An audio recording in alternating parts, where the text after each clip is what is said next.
What's going on, everybody? Welcome to the Alex Cuesta Show. How's everybody doing out there? Wednesday, July 31st, 2024, episode 134. Dave, you're still here. I am. Is that a Brazil shirt? What are you wearing? It is a Brazil. The fuck you wearing Brazil for? Because it's nice. I like it. Listen, the Brazilian volleyball women disappointed.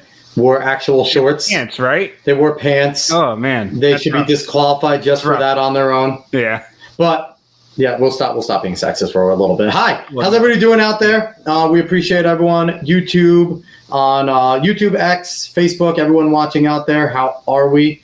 It is a fun night. We're back. If you want to give us a follow on YouTube, subscribe over there and like the show. That matters. Leave all the comments that you can. On X, give us a... Oh, yeah, Dave, you didn't put AOL Dave. You're a jerk. But Nate, thanks for pointing that out. AOL Dave needs to come back. But, again, on X, give us a follow, retweet there, and everything else. Boop, boop, boop.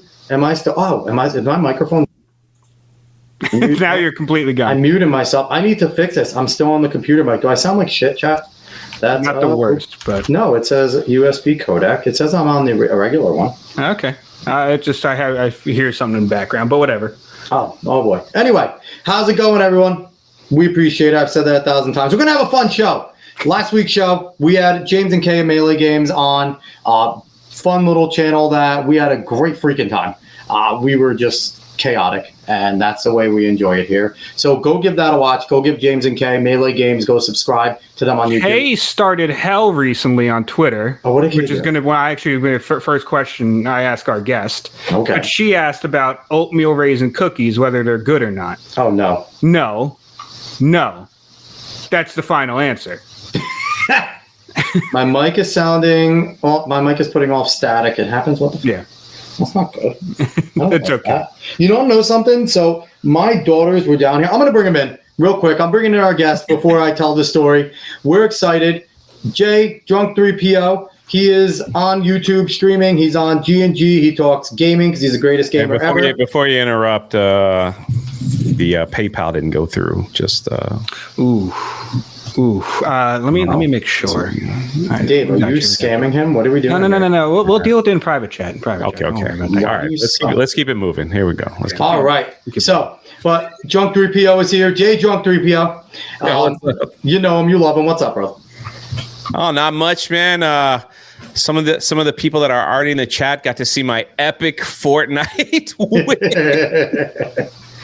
Fortnite victory, especially in a bot lobby, which is excellent. So that even makes it more sweet. And we know you're the biggest gamer around. You're only second to Gary. Like only second to Gary. Much better than me if you're looking for top quality gaming content. Hey, you go Sea of Thieves. I love that game. Those games like Sea of Thieves and like it's like for me, I play those games because I've had a stressful day. You know, it's like there's all this stuff happening and everything's moving around. It's like nothing's better than like just hopping on Sea of Thieves with like some friends and people in the chat that make jokes and everything. I love it. It's just it's a beautiful mix. So keeps me sane. Yeah. I mean, it's fun because Jay actually was sweating getting on the show because on Fortnite, as he's playing, he knew he had to jump on here and he was letting us know. He's like, I just want to die. And then he ends up winning. I know.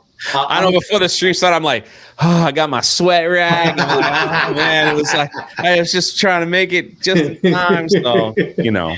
So I know we're competing with CobraCast tonight, and I would understand if everybody. Jeremy, you know. I would understand if everybody ditched Jeremy and came here because Jay's fucking Trump. better. I should go in the chat right now. I'm a mod. I should just be like, don't watch Jeremy, watch me. Now he'll kill me. I mean, listen, you hear him talk about Trump once, you hear him talk about Trump twice, right? That's it. It's like a set of boobs. They're all kind of nice. But you seen one, you seen a bunch, right? So, but no, we love Jeremy here. Eventually, hopefully, we can bully him enough to get him to come on the show. But he probably looked in there. He's like, oh, Jay's talking shit about you on the Alex Cuesta show. Yeah. Like, what the fuck is the Alex Cuesta show? I don't make him want to come on because, you know.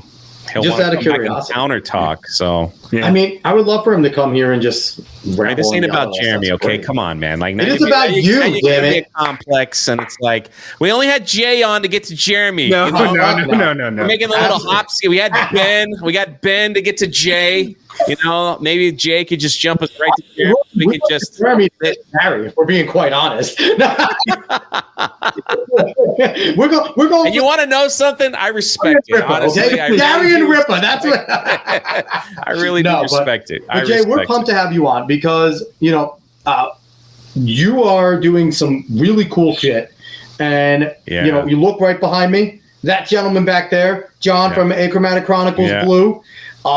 My daughters, before the show, my daughters are never going to be on the show, but before the show, my 2 young daughters, they popped in because they wanted to let Jay know that they are huge fans.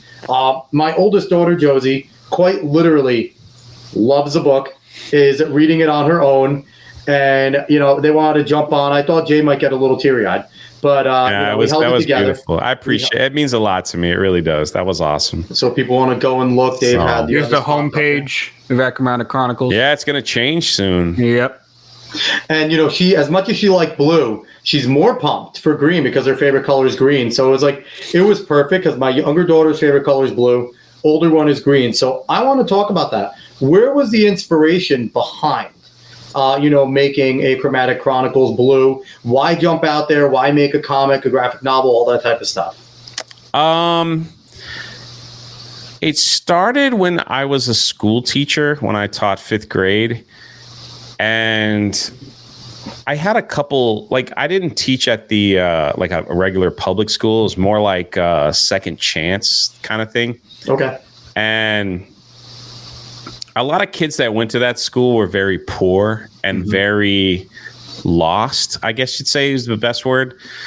And they just didn't feel, some of them even wrote in some of the papers about not having value or purpose and stuff like that. And it always made me wonder, it's like, what would the world look like to a child, to someone 10, 11, 12 that feels like they have no value or purpose? And I'm assuming I saw from other movies and stuff a lot of inspiration. I was like, the world would probably look pretty boring and black and white, just like no color, no, because for me, it's like every now and then, like when you get in these busy moments and like things you just need a pause. It's like really cool to look at. Like some people look at the mountains. Some people like looking at the lake, like going outside, just seeing like the colors. Yep. Some people live in places, I know in Florida, like this where the sun sets, it's like orange sky and all that. And for whatever it is, it's just like, you just need to pause from the world. And to live in a world that you can't experience that probably was a world that had no purpose, no value, but everything was the same. Everybody did the same thing. It was very boring and stuff. So that's where that world came from. And originally the story was, and it took me like 5 years to put it all together. It was like a little bit here and then a little bit there. It was a novel, and each chapter was a different color. With a story, then at the end it all kind of came together. So kind of like an anthology that fits in at the end type of deal. Yeah. There was I did primary and secondary colors, and a different student had a different adventure with a different color, and they brought that particular, as you saw in blue, he brought blue back into his world, and so they brought like the different colors back into their world. And then it started to change when I started sending it out to test readers. Yeah. So I have this whole collection, right? And I'm like, I don't know. Like, what do we do next? I literally went on YouTube and it's like, so you've written a book. Here's what you should use. Right? YouTube's great for everything, man. I'm telling you. So I'm watching all these videos, and just seeing what different people did, and the idea was find people that you trust and send it out for people to read that will read, and give them like a little questionnaire, like 5, I think mine was 7 questions, nothing major, and but make sure that they do it. Like, don't just send it to someone that'll be like, oh, I'll do it, and they never do it. But like, to find people that you trust and that's not afraid to be hypercritical. Yeah, absolutely. Be honest, right? I wanted critiques of everything. grammar, like, did this make sense? Should this be over here? Should that be over there? Like, how does this work? And the biggest feedback that I got back was this would be a cool graphic novel, right? Like that would be, I think it would be cool graphic novel. So then I put it down for about 6 months and didn't touch it yet. And we started going through like lockdowns and all that stuff. And while I was stuck at home, it just kind of was brought back up again. Yeah. So quickly, how tough was it to transfer from a novel to kind of storyboard it? Because that's a completely different style of how to do it, right? Because in the novel, you're able to add a lot of context through narration between what is being said, right? But now you're storyboarding it for a graphic novel and everything is basically being said and you're relying on the illustrator to kind of help you do what you were describing in the background, right? So how was that style of going from I'm putting all my thoughts out and I'm letting it be as detailed as I want it to be, as opposed to I need to communicate what we want to do with the storyboard and I need to pick and choose what I want to be said? Because I feel like in that process, some of the quotes that you were using in the book, now I have to figure out either to be a little more explained out. And you used a good amount of some like inner monologue. I like that you had some of the inner monologue. And I feel like you used Blue to kind of explain some things too that maybe were more narration in the back. So what was that like having to re-gear? Because novel mindset versus storyboarding and graphic novel comic mindset has to be a little bit different. Yeah, I've said this a million times. These people that are out there that can make comics and tell stories and all that, that's not me. Yeah. So when I started, again, went to YouTube and it was like, how do you do this? Right. And they're like, okay, so you decided to do a graphic novel. Base camp. YouTube is base camp. Yeah. So it became very clear to me that I could not do it without help. And I hired someone to take my story and script it out, I guess is what it'd say. Yeah. So I found someone. I went to, I don't know what website it was. I found someone, and people were suggesting, like, go here, talk to this guy. And I talked to this guy, and they're like, oh, I'm busy. Like, go here and do it. And it was just like I didn't know what I was doing, and it was a constant like learning as I go. And it's like, all right, well, hey, this guy gave me your email. He said, you know how to do this? He's like, yeah, I can, but I can't. So go talk to this guy. And then this person sent me to this. Just anyway, getting to run around everywhere. Yeah. I found someone all the way in Hawaii. Oh, wow. And so I sent her name is Lily. She's the one who did the artist for the first book. And she's like, yeah, I can do this. But then she came back immediately and was like, I think what you should do is break it down into different stories. So instead of doing the entire book as one big graphic novel, she's like, it's going to be a lot of pages. So why don't you just break it down and do it that way? And so I said, okay, so now then that was the next thing. I was like, all right, so let's do that. So then I went back to my test readers, and someone recommended that I speak to an editor who could probably help me break this thing down into a collection of 5 stories instead of one book. And so I was like, okay. So then I ended up finding my friend Aaron, who's my friend Aaron now, who became the co-creator. And just talking with him on the phone, and he's like, I got this idea and this and that. And the more we talked, like the more it was like, do you want to go in on this, man? Like, do you want to like help me do this? And like, because obviously you really like what we're doing or what we have. You really like that. You have great ideas, you know. It had to be fun finding someone on the same brainwaves as you, right? When it man, because now you weren't on your own, right? Now and again, you had a teammate. I ain't one of these people that can just sit back and do it, right? Like I'm not one of these people, and so unlike David, I'm on my own all the time with David. It was awesome. I see you, Kings, Wiley, Dave, Lulu, Sean. I see you guys, Nate. I see you, Steve.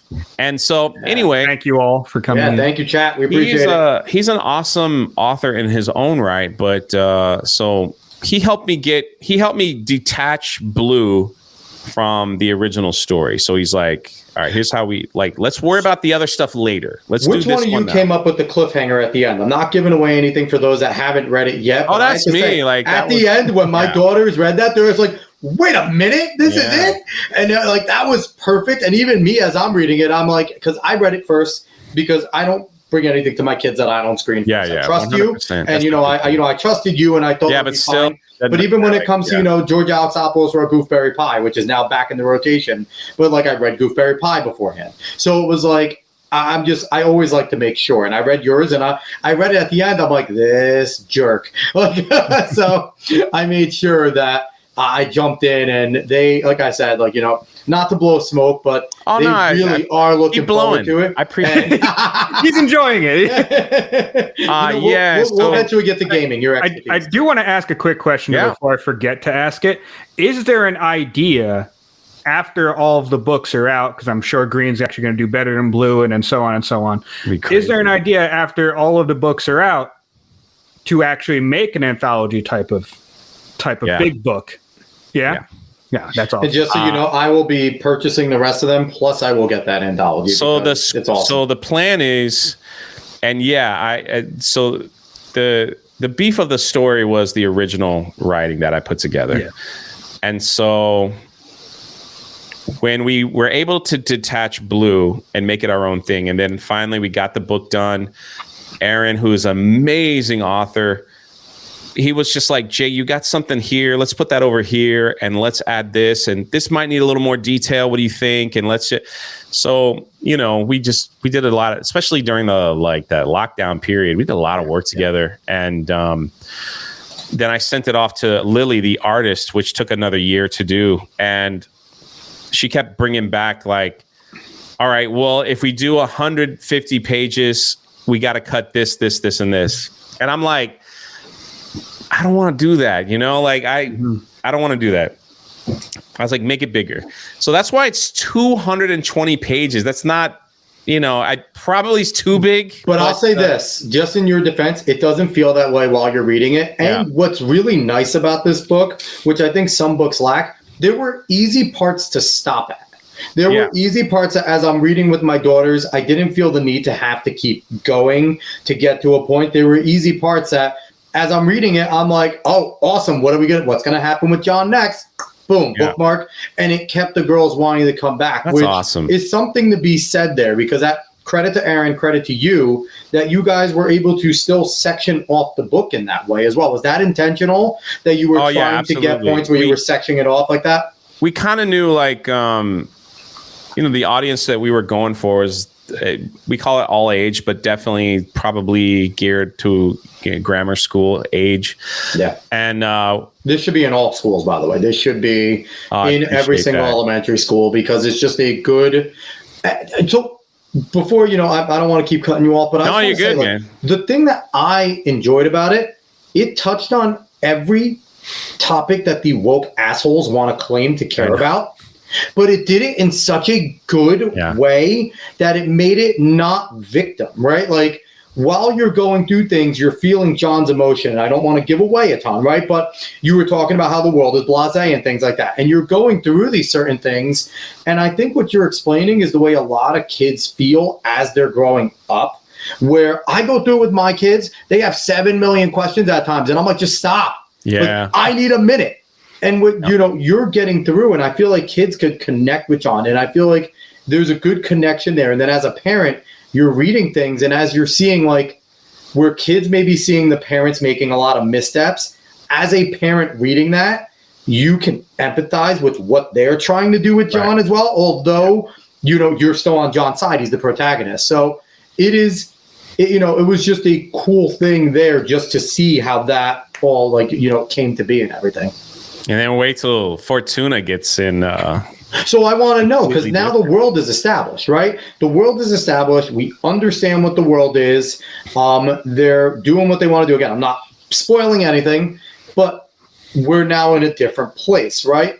No. So what can we kind of expect without spoilers? We're not in a different place. No, but so in a different place in terms of story-wise, right? Like we have progressed so a lot further than where we were right. in Blue. It's going to be a very different style, I'd imagine.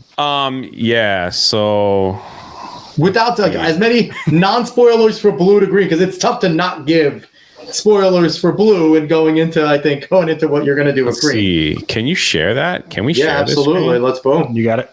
Yeah, I got it. There you go. There's some spoilers for you. Right. So this is Eric, my new artist. I call him the Dinosaur Man, has taken this to a level. And I love that. Yeah, there's a little pirate ship in there. Anyway, so so just some spoilers. So this book here is it's parallel with Blue. Okay. So a lot of the questions that people might have had with that makes sense. Blue, yeah, like how the heck did Fortuna get to that island? How did this all happen? So it runs parallel, and then it opens it up to. I'm so excited. Whole thing I'm excited now.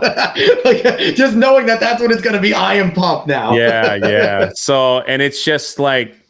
Here I'm just sharing some rough sketches, but thank you. Everybody knows I got you got the juice. I love pirates, man. So here's another one that you guys haven't seen yet. Here's Fortuna with Bluebeard. Yeah. On their ship, the Blue Canary. What Dave you want me to full here? I want me to full screen that. So yeah. And that artwork, and the thing is, it's like if you read Blue, it's similar enough that it could still harken back to it. But I do really enjoy this artwork. That artwork is beautiful. The thing with Lily, who did the first one, was fantastic. She, again, I didn't know exactly what I was doing, but she came in through, and I asked her if she wanted to do the others, and she had ended up getting her like ultimate dream job where she was, and she was. She's like, I can, but it might take another 3 years. I was like, nah, I can't do that. You got to strike while the fire's hot right now. Yeah, I was like, it's time. And so when I went on this, I kind of threw it out. And then like people really didn't know me as like someone that's putting together a graphic novel. I'm not a comic book person. I love comic. I can talk comic books for hours on end, but I'm saying like I'm not a comic creator type person. And but people saw that my campaign did really well. So a lot of artists just reached out and they were like, hey, if you're looking for something, let us know.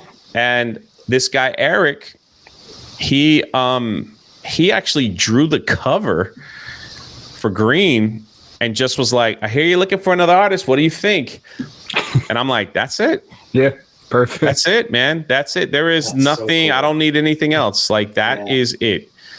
And like we have had such a great relationship through all of it. His story is like, I'm trying to email myself something so I can bring up another picture. His story is incredible. Like he was an artist for the WWE, like for the comics for like wrestling. Oh, those were really cool. I used to love those little things. And then something happened to him where he got a disease where his hand kind of closed. Ooh. And he didn't know if he would ever draw again. Wow. But now he draws even better. And like just hearing his story and meeting him, I'm like, oh, dude, like I need you to finish out these books. How about that? Let's get a contract together. And like, let's finish out these books. I really love what you're doing and everything. And so is he also going to be the author for the coloring book? Or is he gonna? No, the coloring book. That's something I'm not going to spoil, but some people in the chat knows who it is. We won't let him know it's Eric July. It's not Aaron. I'm starting rumors now. Let's do it. No, that's really cool. That's yeah. So I outsourced some things to a couple of people. So the artwork will look a little different, but not crazy. You know what you guys should do if it's possible, which I don't know if it is. You know how they make those little floating UFOs? You should make the floaty for Blue and Green, so they just kind of be suspended. I would definitely one thing at a time. Yeah, really. I'm just anyone in the chat that has the ability to help Jay out. Let's do it. Yeah. One thing at a time. But so, it's I love like we have so here is, let's see. And you guys are getting like all the stuff. I mean, I love it. Love the exclusives. Are you kidding me? Because we're getting all the exclusives. I'm gonna have a lot of work to clip the shit out of this. I am terrible at clipping, but I'm gonna have to. Let's see if I have any of the comic book. Any chance Blue Green series could get animated? I know Peanuts used to release 20 to 30 minute specials from Dark Intelligence. Okay, so I am allowed to say that Achromatic Chronicles Blue is actually being turned into a movie, an animation film. So exciting. And we have some really amazing people voice acting that. Matthew Marson, Gina Carano, and some others that I can't name yet. Yeah, that's so freaking cool. I told you guys before the show. We knew.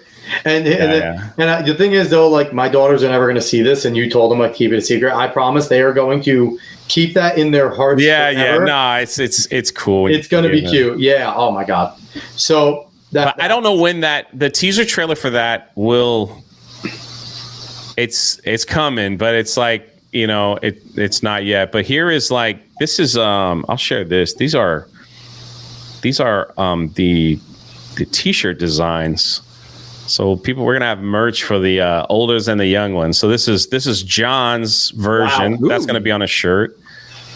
This is Fortuna. That's green. That'll be on a green shirt, I think, and maybe a black shirt. I gotta get both of these for each of my daughters because they love blue and green. Yeah. Then we have the then we've got the combo pack. That's awesome. So yeah, that's it. We had another artist do this, and everybody signed off on it. We like this is. It's beautiful. So I love that so many people are joining in on this, and no one seems to be like, no, that's mine. Like, kind of like gatekeeping outside of you, obviously, right? This is your shit. No one's touching it. But even you're working with the team and kind of really melding the story and things like that. But it's just like really cool to see, like, there's multiple artists working on this, and no one is kind of like, oh, Jay, you're letting so-and-so do that. Like, it's awesome. And the best part is, both of my girls, when those shirts come out, we'll get them, and they'll be wearing them to school. I think I'm getting mine Friday. Oh, so nice. That's going to be kind of neat. They'll be wearing them to school, and I'll make sure to buy one so I can wear it on stream and things like that, and make sure I point it out, like, conservative dads over here, what's up, Seth? But we'll get Achromatic Chronicles in the stream and stuff like that. Real quick, Dark Intelligence also asks, will there be a physical media release potentially? With the movie? What's up? Yeah, with the movie. And what's up, X-Wing? Yeah, X-Wing, what's going on? It is a wild spotted drunk 3PO that you see, X-Wing. That is... Thanks for the sub. We appreciate it. We got to get it made first. Yeah, I'm pretty sure we will. That's the thing is, like, once it's... So here's the cool thing. As long as they still work there, the people from Universal Studios in Orlando... who I'm great friends with, are like, hey, Jay, if you get this movie done, we'll give you a theater. And you could have a premiere here. Oh, shit. We'll give out some free tickets to Universal. Like, let's have some fun with it. Let's have some fun with it. So they'll give us a theater. We could show it. We could do like a G&G meetup. Maybe we'll do it around a MegaCon. Yeah. Depending on the timing. It's like, hey, it's free. You guys want to come hang out? Like, just buy popcorn for the movies, whatever, blah, blah, blah. Let's go watch this animation and let me know what you think. And I'll try to fly out some of the voice actors and stuff. And, I think that would be pretty awesome. So quick question for Dark Intelligence. What if they were able to set something up? Because maybe the physical media, like Jay said, that might be tough. But what if there was some way where you pay and then it maybe becomes downloadable for you? Somewhere you can kind of keep it yourself, and then you can put it on a gig stick or something. Right. Once it's done, I'm kind of like, it's kind of like pay $10 more and here's the download key or something like that. Like, yeah, we have people that we have some great people that have done this. And Dave, we may have to go out to that con when it's a release. We may have to figure out a way to get out there. Yeah, if that's a thing, we got to figure out a way to support. And so they've done this before, and so they're just kind of like, you got options, Jay. Like, you got options. Like, we could You get it on Amazon. We could put it behind like a paywall somewhere if people want to download it or sell the physical media. So it's like there's a lot. It's just figuring out what works best for everyone. So when you started writing this novel, did you ever figure that it would become what it has become? Because obviously you have a pretty good reach. You have a solid YouTube channel. You're up to 96.7 thousand absolutely earned subs over there. You're on G&G, which G&G has a good reach as well. But did you think that what you were doing was going to resonate with so many people and that it was going to have this success, even with, the outlet that you have? Not even close. Because I essentially was just going to, like I said, have the novelization and put it on Amazon. And then it would just be like a link in my bio, right? Just kind of your own self-publishing type of thing. And then it'd be like, hey, I did it. It's there. If you want it, great. And that would, I don't know, like that would kind of be the end of it. And go from there. So does it help that you have it all written down already and you don't really feel the pressure to continue to write? Like you're not pulling a George R.R. Martin and you refuse to finish your books because you don't want people to hate them type of deal? Like, because like that, that your idea's out there, it's in paper, and now it's just kind of tweaking it? Or is it are you getting self-conscious a little bit because so many people like it? Like, where are you in that process? So the story is changing a little bit to make it into these. So the original goal now is just 4 books. So we've got Blue, Green's coming out. Then there's another one and another one. Yeah, don't spoil those. But but there can be up to 8. Mm-hmm. That's the thing. Like there can be up to 8. And I'm going to write an EU. I'm going to write an EU novel. We're going to start Achromatic Chronicles EU, and I'm going to make like tertiary colors. Tertiaries. You want to know the truth? The tertiary chronicles. I am all for it. If someone came to me and said, "Hey, I wrote a little side quest. And I love it. I would sign off on it in a heartbeat. Like this is what, because this is what I love. I'm gonna put the VeggieTales in as it's not the pirates that don't do anything. Yeah, right. You're becoming James Patterson and just signing your name off. It's not the fact that I enjoy the process of having a lot of amazing people around me that make me look better than what I am. And they're enjoying the process, and everyone can get blessed by it when it's all said and done, right? The people are enjoying the book. We put together the best team to give you the best product. I will never claim to be something that I'm not. Like and that's the beauty of it is like I have this idea, I have this vision. I did the best I can. Somebody took it to another level, then someone's taking it to another level, and we're all in this thing together. And eventually, who knows where it's going to be when it's all said and done. And the fact that X-Wing is in the chat too is I have a whole nother group, and we're working on this other book called The Daughter's Revenge. Yeah. And that's my pirate book, man. That ain't for kids. No kids can read that one. So not that there'll be nudity in it or anything, but it will be a little more on the violent side. And there's people in the chat now. I think Steve Brown is here. He's got the logo tattooed on his arm. I'll buy a J Ready You. And there is about here's Steve Brown right here. Yeah. There is about 12 people that have already gotten this tattoo of this logo. That's incredible. And when it becomes a hat, I will buy the hat because I like hats. It will be a hat. Then I will definitely buy the hat with the logo because that logo is pretty dope. I looked at it on.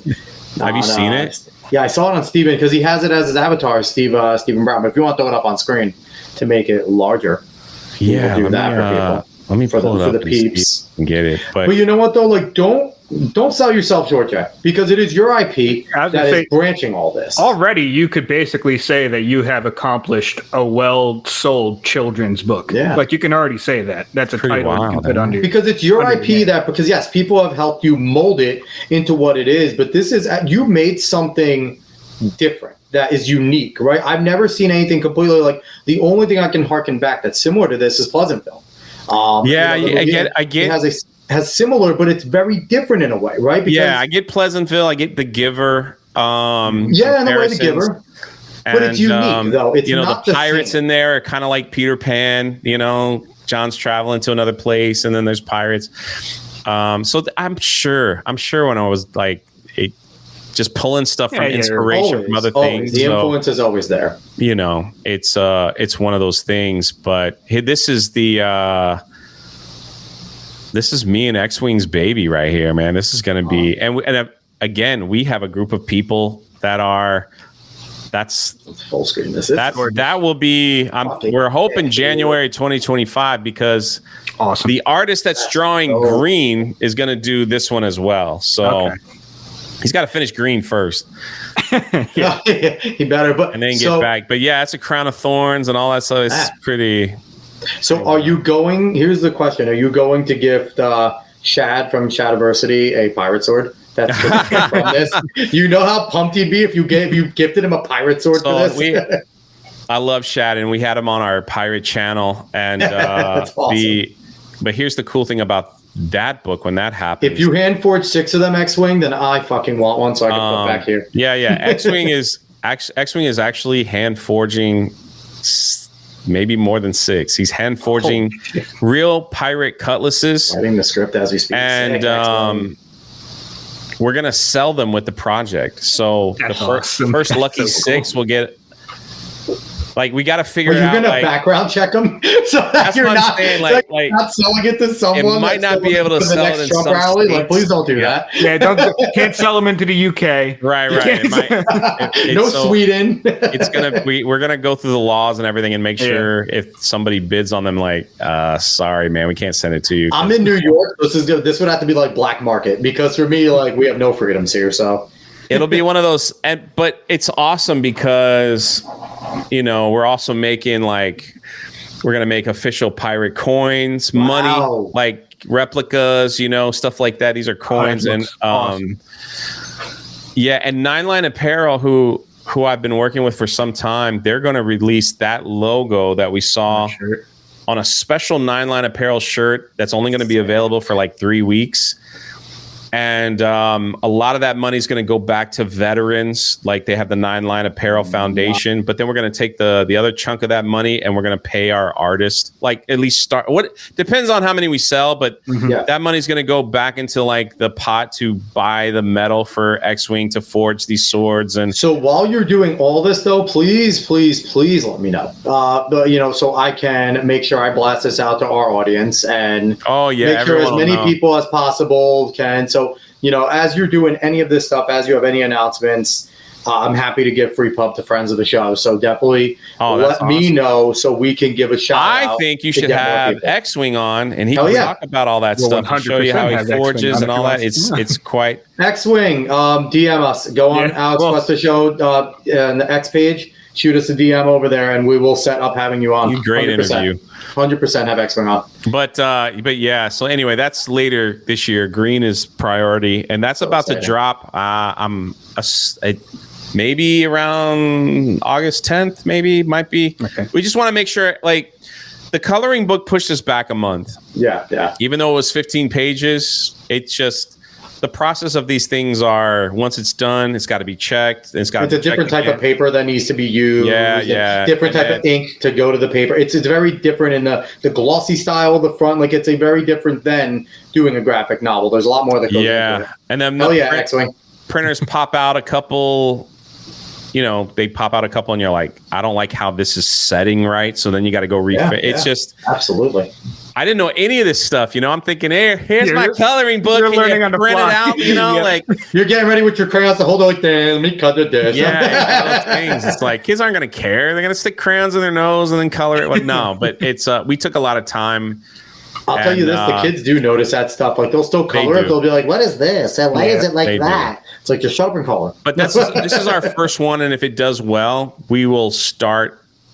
Like we will make them better as we progress in these things. Like because this coloring book will feature our 2 heroes, but the next heroes that you're going to meet in the coming stories, it'll all start to grow. You could see them on the shirt. I can't wait. Holding it, it'd be like Captain Planet. They're all going to come together, and like. That would be awesome if in the end, like, there's a Captain Planet, like, all of them like blend together. Captain Planet, like they just come down. But he's not giving some stupid climate message instead. The underline of like these whole series though is basically letting young people know that they have a purpose, they have value, and they don't have to be perfect. Yes. You know, John ain't perfect. He got problems. He's got anxiety, stresses out. You know, he thinks the world's against him.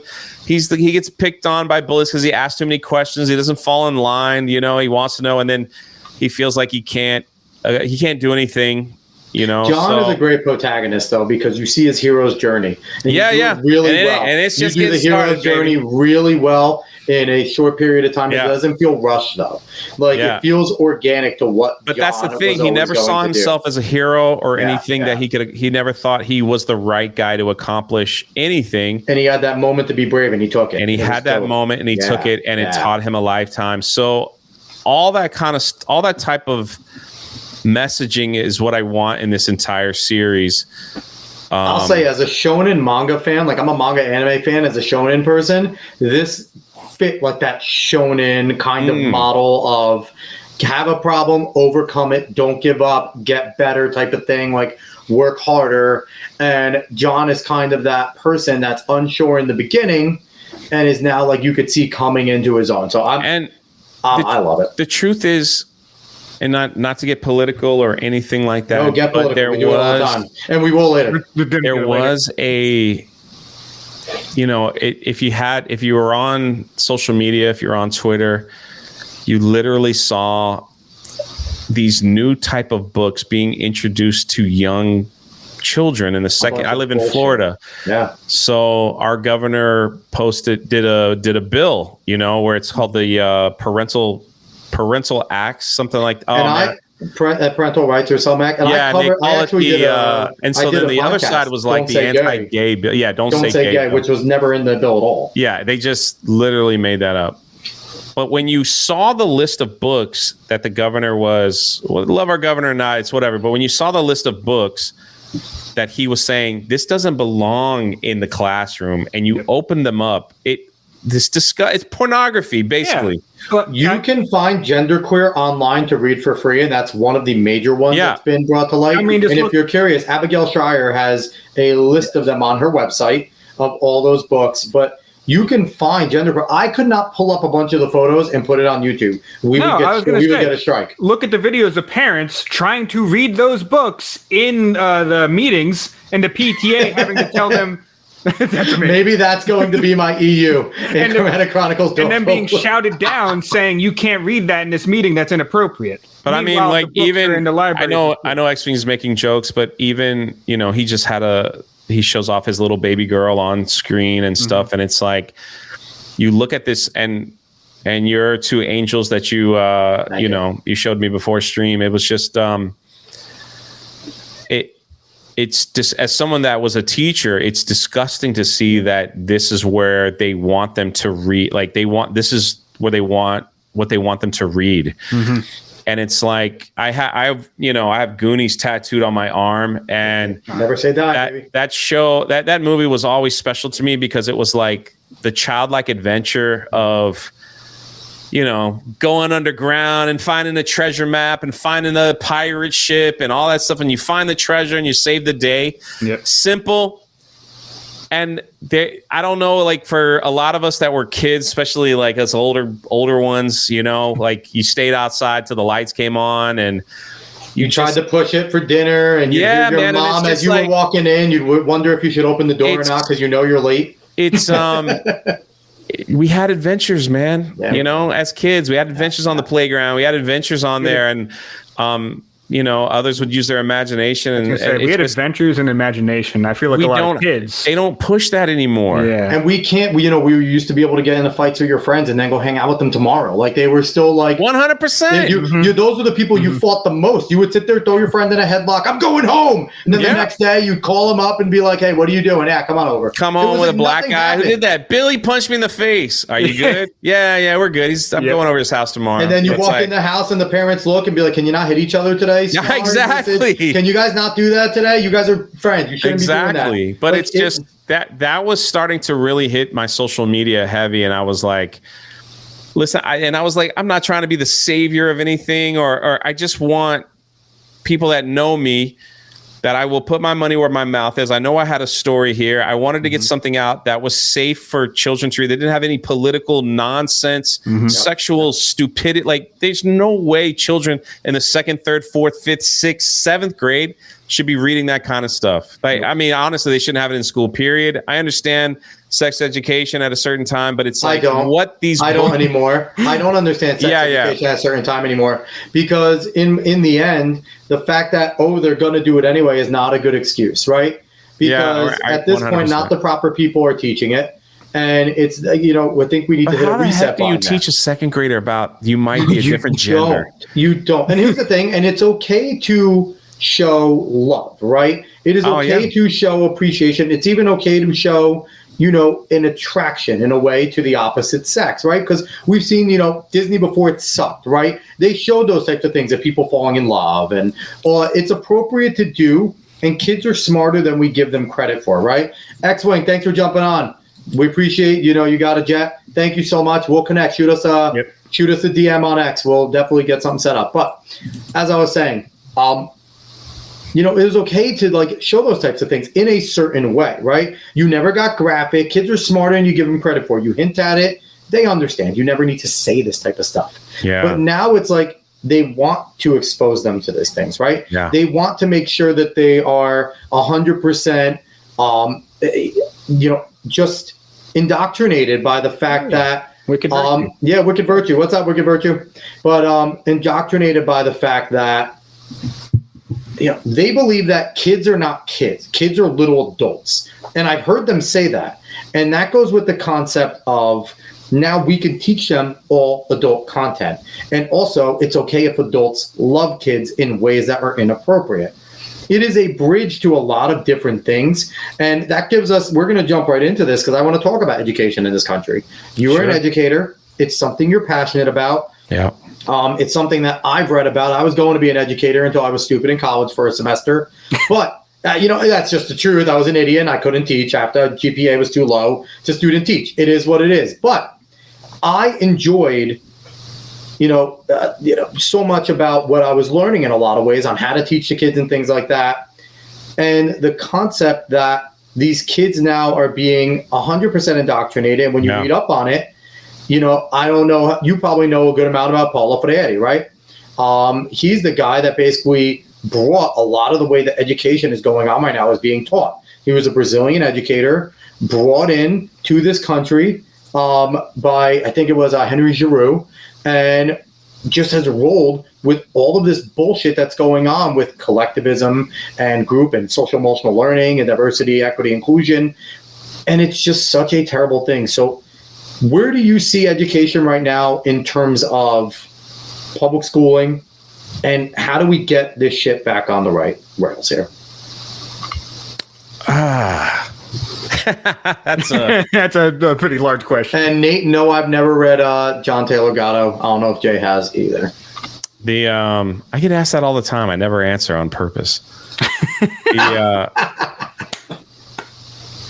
Education system in the public schools are a nightmare, and it's almost as if and this is my opinion, it just needs a complete overhaul. Like, I mean, massive overhaul. There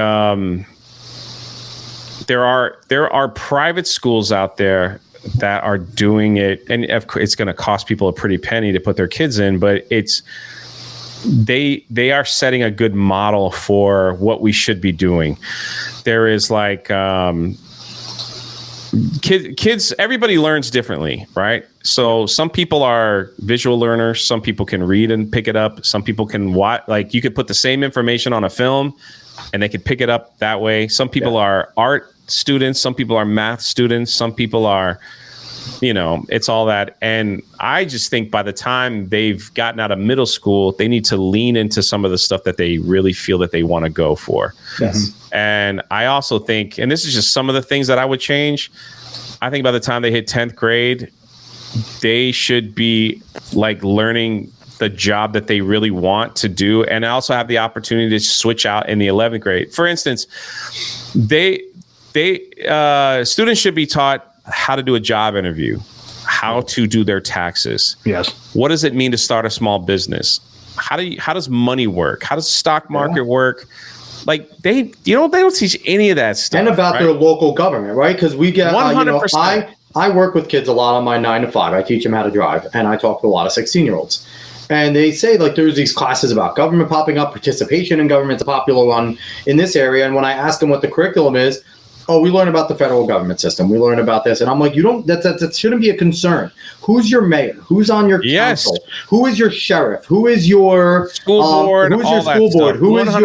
Who's your family court judge you vote on? Like, who and not are only these people that's important to the community? 100%. And not only that, they also need to be taught on how, if they feel like they can run for office, how they can do it. You know, and it's just like it's little changes that begin to start. I think, like, for instance, 9th grade comes around, we're teaching young people, hey, look, you want to like bring back shop, right? Bring back, I'm gonna be a plumber. Okay, have somebody in there like, you want to make a lot of money, be a plumber. Can you do this? Is this something you want to do? Et cetera, trade school. And if they feel like they want to go to a trade school, I think at the 10th grade, businesses should get a tax credit to bring in young people to train them on how to do that while they're still doing other studies such as English, stuff like that. But it's not as, listen, some jobs don't require you to know like calculus 2, it's just a lot of jobs actually. That's what I'm saying. It's like, and to force students physics and shit like that to do that when their mind is like, I want to do this, is you're creating an atmosphere of like, I don't want to be here. I can't do this. I'm going to quit. I'm going to do that. And it just, I don't know. For me personally, it just sends a spiral of negativity in their life when it's I want to do this. There should be like auto mechanics, and that should be an elective. So I'll say this: they have that in New York. It's called BOCES, and Jersey has vocational tech, VOTech, where the kids that don't want to go to school, they go in the morning, they take their course, and then they get bused to these places, and where they can go become a mechanic, learn how to be a plumber, and professionals. A lot of former union workers do come in. So as much as New York and New Jersey suck in a lot of ways, that is something that they're doing. Right. BOCES program is, and I teach a lot of those kids. Across the board. Absolutely. Easy. I mean, that's something that should be done. 100%. Like when my dad was, their thing was, if you get an associate's degree, that's pretty good. Associate's degree ain't worth crap. Not like, what is that? Why even give it? Why even say, hey, you got your associates? Why give liberal arts education at all? The schools should not be allowed to give just an actual liberal arts degree, because your liberal arts degrees don't do anything anymore. Your philosophy, your sociology, your psychology, while they are interesting, don't get me wrong, learning about that stuff, if you're learning it from the proper professors who aren't pieces of shit, if you're learning about it, it is really interesting. Or even just straight up English, history, any of these things, interesting, but not very useful to the real world, because there aren't those real world jobs right now. So 100%. They should not be able to charge $40,000 a year for an education like that. That is the biggest crime right there, is that a lot of colleges, it's a money machine for a lot of people. And, they'll keep operating that way. They get money from the government. They get money from the students. They force students to drown themselves in debt before they leave for degrees that are useless.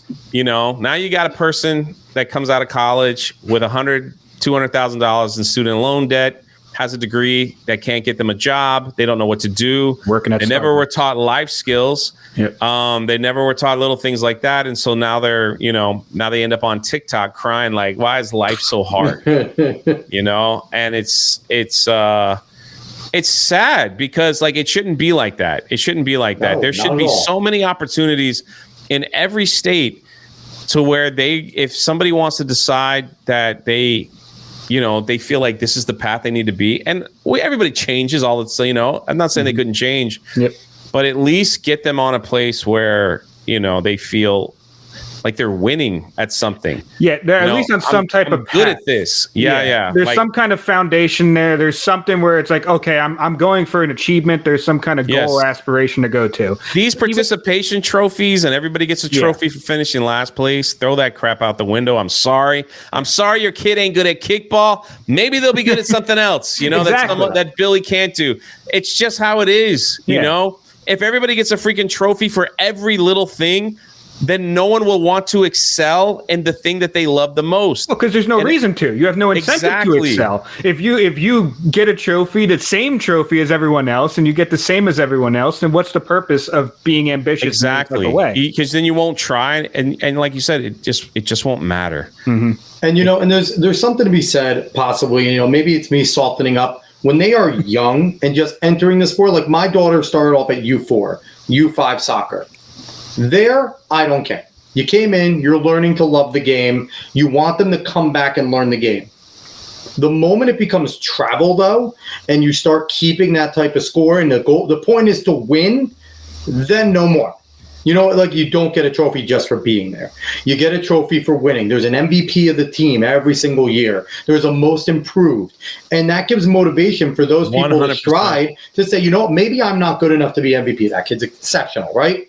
But I know I'm good enough to work my ass off and become better 100%. And maybe have a chance at that most improved and become a valuable member of this team. I think children's sports, I think it should be free. I think the government should pay for it. And it should be something. There also should have like children's arts, children's drama, things like that. Like all that stuff, I think that should be something that the government gives us with all the money that we send overseas.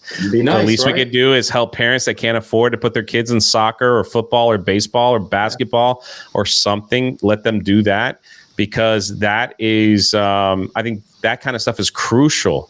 Jay, let me tell you, I have my two girls in dance. If they want to go into competition, if my older one wants to go into competition, it's going to be damn near $1,000 a month. Yeah, listen to that. And I'm not a well-off person. You know what I mean? Like but there's people that afford this, and it's, you do it for your kids, right? If your kid's passionate about it, you don't want to hurt them and stunt their passion.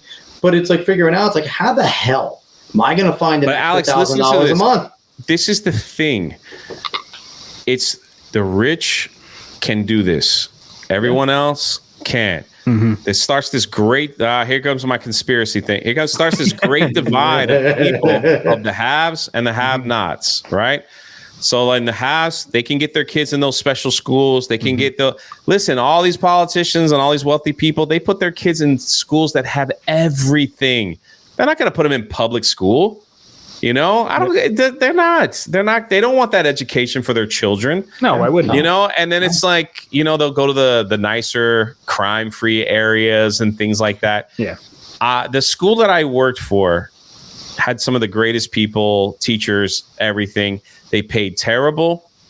The building looked like it was falling apart. There was no computer in any of the classrooms. And it should not be like that. It just should not be. What's the answer with the teachers there, though? Because now you're talking about raising taxes, right? To pay. And I get it. Listen, teachers, maybe not lately, because a lot of teachers have sucked. But teachers were good, they do deserve it. I will push back on that slightly, because it is slightly a raising taxes thing, but it's also a lot of people are siphoning money from what's already being given to the schools in order to pay for a salary that they don't need. So I feel like that's a part of it as well. Because if certain people, like in the Department of Education and everything like that, weren't getting all this money in the first place, and there's a lot more money that can be allocated in different places. Now, there's a lot more to be said about that. But. And I will say this real quick. If everyone's watching, and it's not a ton right now, I'm not going to lie, but if everyone's watching right now, went and started paying attention to their own school boards, figured out a person that they liked, that they aligned with, or even if it's themselves, got them voted on, and then tried to do that each single time a vote was on, get one more. That's all it takes is a few people. These school board votes are decided by 50, 60 people. Easy. It's not a lot, and it is not hard to do.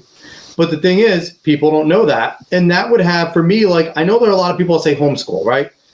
Most people can't afford to homeschool. They have to work. They need to get those second jobs. It is not easy to homeschool. It's expensive. You need to get a certification and things like that. The better answer for me is get people onto the school board that you align with, change that curriculum from the inside out. You can get all the DEI out. You can get all the bullshit out, and then change it from within. And that, I know you're going to still have the teachers that hang around that won't push it, but you can also police that as well. You could set standards for your community, and it's not very hard. I think school board salaries should disappear, and Agreed. it should all be volunteer, like a public servant. And maybe some small compensation for travel, if that's it. But some of the salaries for these school boards are six figures, easy. And and some school boards across the nation are volunteer. It's just, I guess it all depends on the district and stuff. But the sad reality is that the wrong people are making a lot of money off these students. Yeah. And, it's a disgusting thing. And it's going to further the separation because certain students who have the means can excel because they got it, and they're put in positions where they can excel. Some of them are just fighting for their lives, and some of the most run down public school system that are more dangerous than the city of Chicago. You have teachers in there that are afraid for their lives that some student's going to snap and punch their face in. So they're going to do the least amount of work possible to keep everybody chill. Like their whole day is just like, let's keep everybody calm. Here's a pamphlet for you. So they're not going to teach. They're just going to get by so they can get their salary and move on. It's a disgusting thing, all around. There are teachers that shouldn't be teachers, number one. 100%. There are teachers that hate kids. They are just I don't know. Like they don't took the job because they got the summer off and they think that's cool. So it's like that. Terrible. That is. I don't know how you vet that. That's a whole nother situation. But it's just. The school system is just like from the bottom up. The thing that aggravates me more about this country is the amount of money that we send to other places. And you might disagree with me, and that's I agree with fine. you. I'm with you on that. Fuck yeah. When I look at these schools that look like prisons, they can't even upkeep their playground, so they don't like kids. There's schools that have like tape around their playgrounds. They're like, it's too dangerous, don't play. And it's like, that should never be in this country. And those schools are getting money. They're getting a ton of money from government and stuff. So Nate even brings it up. And I completely agree. We shouldn't be sending all this money overseas when it could be put in other places. But even when they're put in other places, they're not allocated in any way that cares about the kids. And I want to get to this for you, Jay, and I agree with everyone there. I agree with Nate. Jay, this is a question that came from Dingus. Do you have any thoughts on community schooling that people are doing, neighborhood pools, money type of deal? I'll let you answer this first. I'll give mine afterwards. Neighborhood pools where the kids could go like kind of the pods. Like they're doing a lot of like the pod schooling and stuff like that, where it's homeschooling, but it's a group of kids get together, like 8. I think it's a great idea, but I also, I think homeschooling, if it's done right, can be an amazing thing for young people that can get out of the classroom, and experience the real world. It's like we're not even teaching basic life skills. No. Like I said, these kids, they leave high school and they want to get a job. They don't know how to dress. They don't know how to answer those questions. Nope. Wiley Dave is correct. They want the kids dumb. And here we go. Conspiracy J. You start with the education system. You keep the kids stupid and not knowing what to do. They rely on the government. Once they rely on the government's got them, and the government can control them. And that's a big thing that could end up happening if we don't save. Govern me harder, Daddy. What's happened? What's going on? And I agree. The biggest thing is, parents can make a difference in their schools if they pay attention. That's the big thing. They pay attention to what's being taught to their kids in class. I know we've seen videos and stuff where parents are appalled that that's teaching. I'm telling you, if parents speak up about the schools and stuff that's in their classroom, if enough of them, it'll be removed. The teachers will be removed. They'll be moved to another district or whatever. Absolutely no way any flag should be hung in a classroom other than the American flag. Agreed.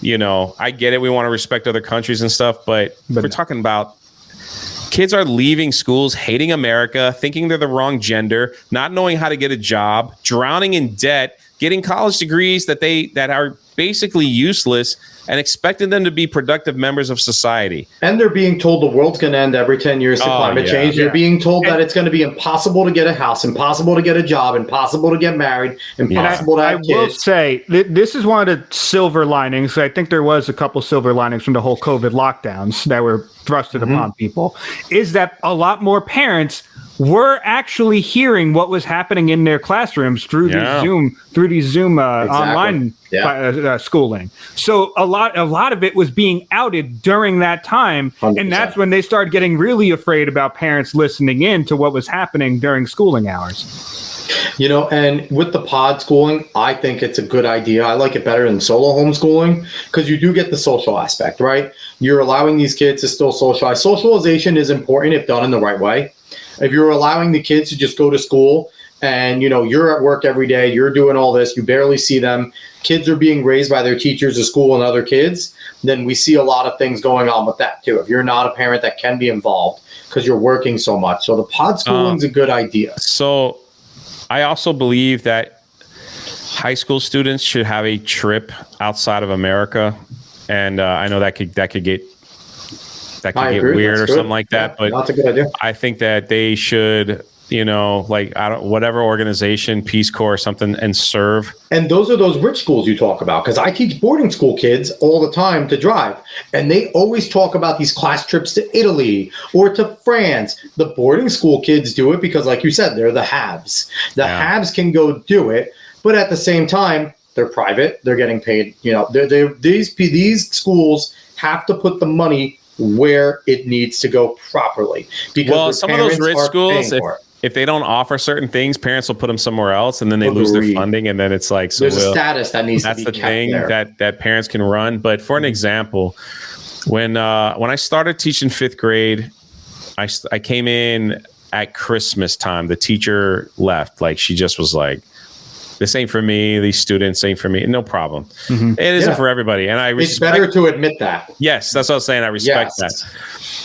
So as a teacher, we got, before the school year begins that next year, it was like, hey, would you like to take them on any trips? Would you like to do this? Like to do that? And my big push was, now I live in Orlando. I wanted to take my 5th grade class to St. Augustine, Florida, which is about a 2-hour drive up north. St. Augustine, Florida, rich in history, one of the first cities in America, things like that. There's like a castle there they can explore, all that stuff. They were like, you'll never get that approved.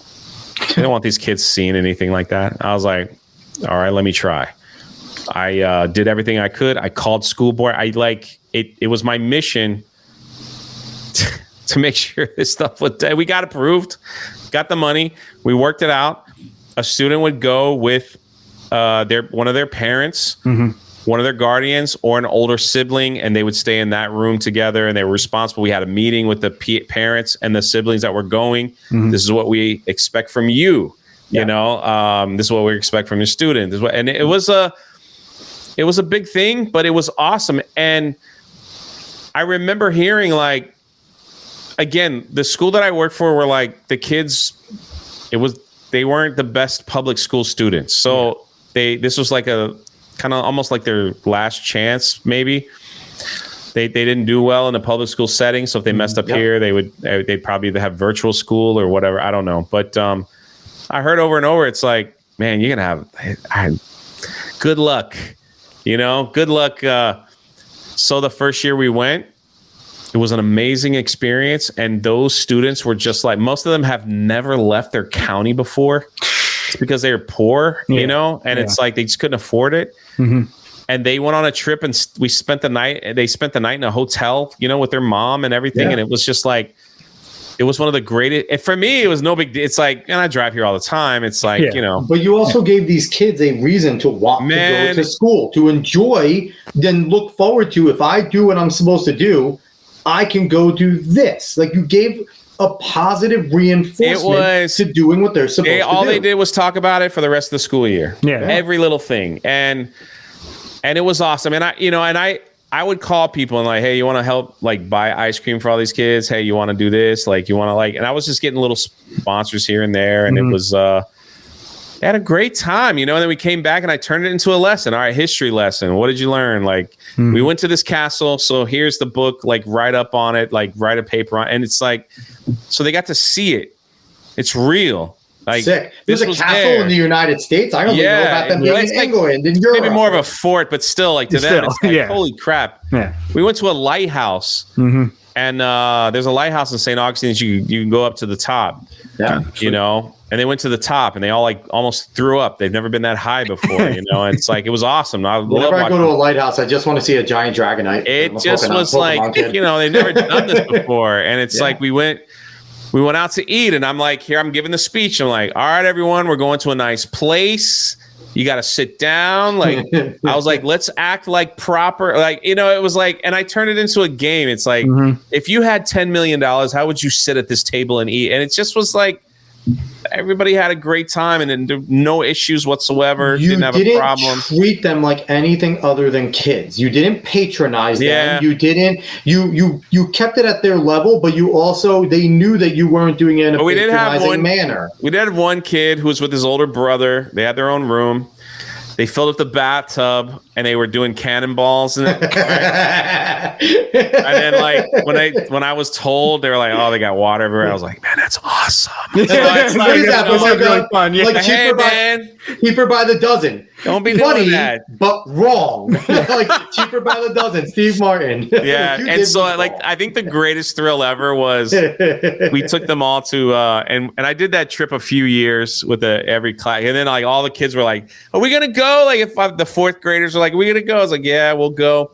The highlight of their whole trip was Cece's Pizza's buffet. So it's like, I'm like, all right, here's what you guys do. You get a plate, you take what you're gonna eat, sit down, and you can go up and get more. And they were just like, no way. That's amazing. You can get more. I was like, yeah, eat as much as you want. Wait, serious? I was like, yeah, but you got to eat what you put on your plate. And if you can't, like, just tell me or tell your mom or whatever. They thought that was like hitting the lottery, man. And you just kind of, I'm sitting back and it's like I'm with the parents and I'm like, we're just laughing at them because they stand up with the plate. Like, I'm like, go ahead, man. Like, put it on there. And they don't know what to do, and then, oh, man, it was great. So you obviously did something for these kids that no one else was willing to do, right? And you gave them an incentive and you gave them probably turned a few of these kids' lives around, like without maybe knowing it, that moment there that I have someone in the school system that actually gives a shit about me enough to try and give me something that I've never had, which is a good time, a chance to bond with my parents or kids. And now you're kind of doing that again. And the greatest thing about that it's really cool is the 6th grade teacher was 10 times cooler than me. The 7th grade teacher was like just like everyone's favorite. The 8th, so to see them progress to really outstanding teachers at that school was awesome. But I think God had different plans for me because what happened was I got a job offer to teach online to kids overseas, and it paid 3 times as much with less hours, and it was one student at a time. Like every 30 minutes you get a different student, and I'm like, I think I got to take that. So I took that job, and the school was like, oh, come back. I was like, it's just I just want to do it. There's parts of a teacher, the aspects that if I was in charge, I would change, because first you're dealing with other people's kids all day. Yeah. Then you're trying to get them to do work. Then you're trying to get them. And even though we could talk about the cool stuff that happened, there's a lot of headaches that happen. Then when the kids leave, you got to like go into like, I'm just speaking for the state of Florida. I don't know how it is in other states. You got to like type in every lesson that you did and these standard numbers. And dude, it is a headache, man. I hate it. And you're there for like 3 hours, just like, okay, what did we do? Science. You got to look it up. Then you got to go to Florida standards and look up exactly what you taught and then type it in for each student. And you got to type it in the state of Florida computer. And I'm like, that's a ton. I would complain about that crap every time the state of Florida showed. I was like, what are we doing, man? This is like, there's got to be imagine if you're a coach. If you're a coach and you have to fill that in plus go. I was the basketball coach. Oh, so that sucks. That's miserable. So when I got this other job offer, it was like, I took it, you know, and I said, we'll see what happens. But it was, so I left. I stayed till the end of the school year. I told everyone I was leaving. And, you know, they brought in the next guy and I started this online teaching. And then let's see, I did that all the way to Christmas. It was great. I started the YouTube channel, you know, and then like COVID and all that stuff hit. And my school went through it, man. Lockdown and masks and all that. Even in Florida, you know, it's like students were messed up. And it was just like, did they have to get the jab to go back to work? All that stuff was happening. And I'm like, I'm glad I kind of, as much as I liked it at the time, I'm glad I pulled away and I'm at home. I wake up, I go to my computer, I teach, and then I am done with my day and I can do whatever I want. Yep. And some of my friends that were there during that, they were like, it was horrible. It was so stressful. It was like, you know, it was just hard. They didn't want to be there. And some of the teachers quit and they didn't want to come back. And it was just like, it was a nightmare for not just my school that I worked at, but a lot. Everyone. And, you know, like certain states, I think were shut down for so long that the teachers just didn't go back. It was like 2 years here in New York, basically. Yeah, like, so Florida. They did virtual, and virtual was like a nightmare for so many teachers. Oh, and man, I can't imagine. And a lot of older teachers were pushed out because they're like, I can't use this technology. I don't know what I'm doing. And there was no training on it. There was no, like, they were kind of crash course. Like, they were, at this point, they were just slowly, like, streamlining in Google Classroom and the Google Class and the new smart boards and stuff like that a lot of teachers are using. But that was a struggle for a lot of your older teachers already. And now you're asking them, they're like, what the hell is Zoom? How do I put something on the screen? What is sharing? And it was a lot with no training, like just boom. And no one suffered more than the kids. No, all the kids that I've talked to said they learned nothing and they felt like they all got dumber. And speaking of getting dumber, you know, not to knock him, but I want to share something that Nate G threw up here. Keon Coleman, who's a football player for the Buffalo Bills, a rookie, barely knew how to sign his contract. And I'll say this, I see kids in my job that they have to sign something. And so many of them print because they don't know how to sign their name in cursive. And it to me, I see that and I'm just like, that's so, you know, it's necessary. We should be learning cursive. Are you going to use script a lot? No. But you should know how to read it. It's put on billboards. It is used, you know, as advertisements. You should have a signature. Whether it is like mine, where it's a whole bunch of scribbles, but it is my mark. And if I needed to write my name in cursive, I could. If I needed to write in perfect cursive, I know how. But it needs to have some sort of a script look to it. So it's like, to me, that is so bizarre. It's tough. So I want to switch gears and I want to jump into some positive. I want to end off tonight with some positive. Gina Carano, one of your good friends, someone who you were a bodyguard for a little while, which, you know, that had to be lots of fun just going around with her and doing all that stuff. But the judge in her case against Disney denied Disney's motion to dismiss, which should be universally celebrated because that rarely happens. When these mega companies want to get something out of there, it is a rare time that the judges, you know, side with the little person. Now, Gina's not a little person. She has the backing of Elon Musk, but still, Disney is Disney. So this is a huge win. Dave, what did you pull up there? Is this sharing a tweet? Is this Gina's tweet right here? Yep. So we'll throw it up on screen. It's a long tweet. Boom.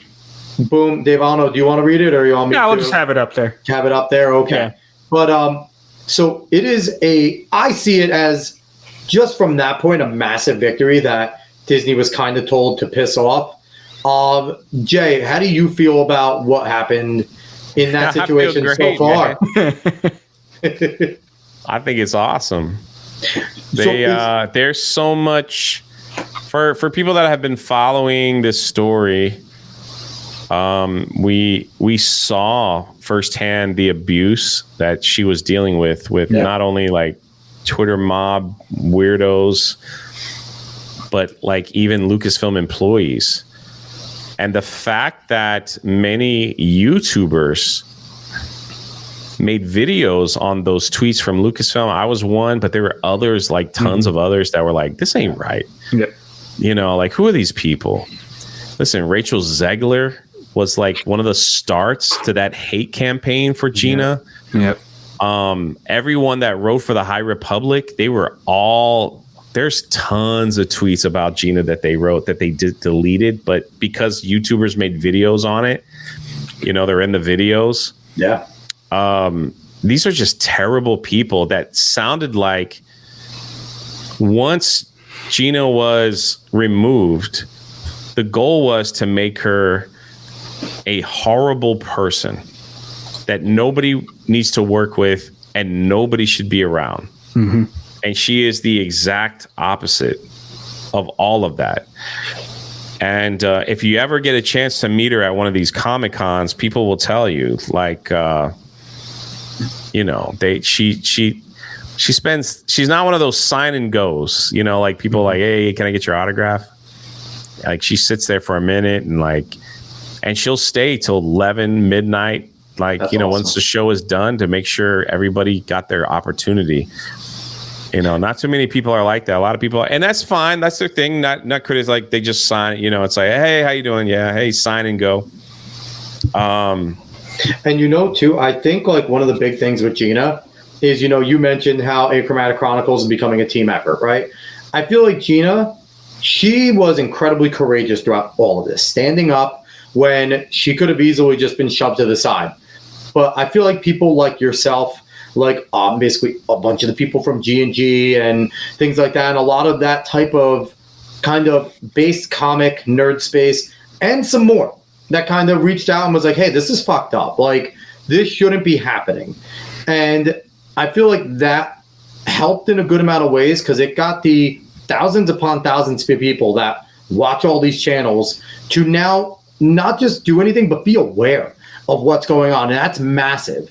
And it kept on giving Gina the support that she needed from random ass strangers to be like, hey, fuck Disney, screw Star Wars, we got you.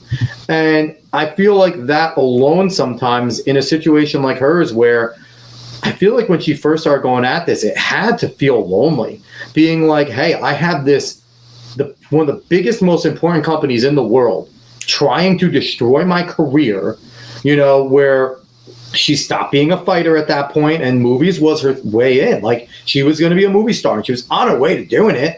She was awesome in Deadpool. She was great in Mandalorian. Like, she was fantastic. And I feel like that had to be scary as shit to watch. Like, I might have just sunk my career for something I believe in and something that is pretty benign by the standards of the internet, what she said.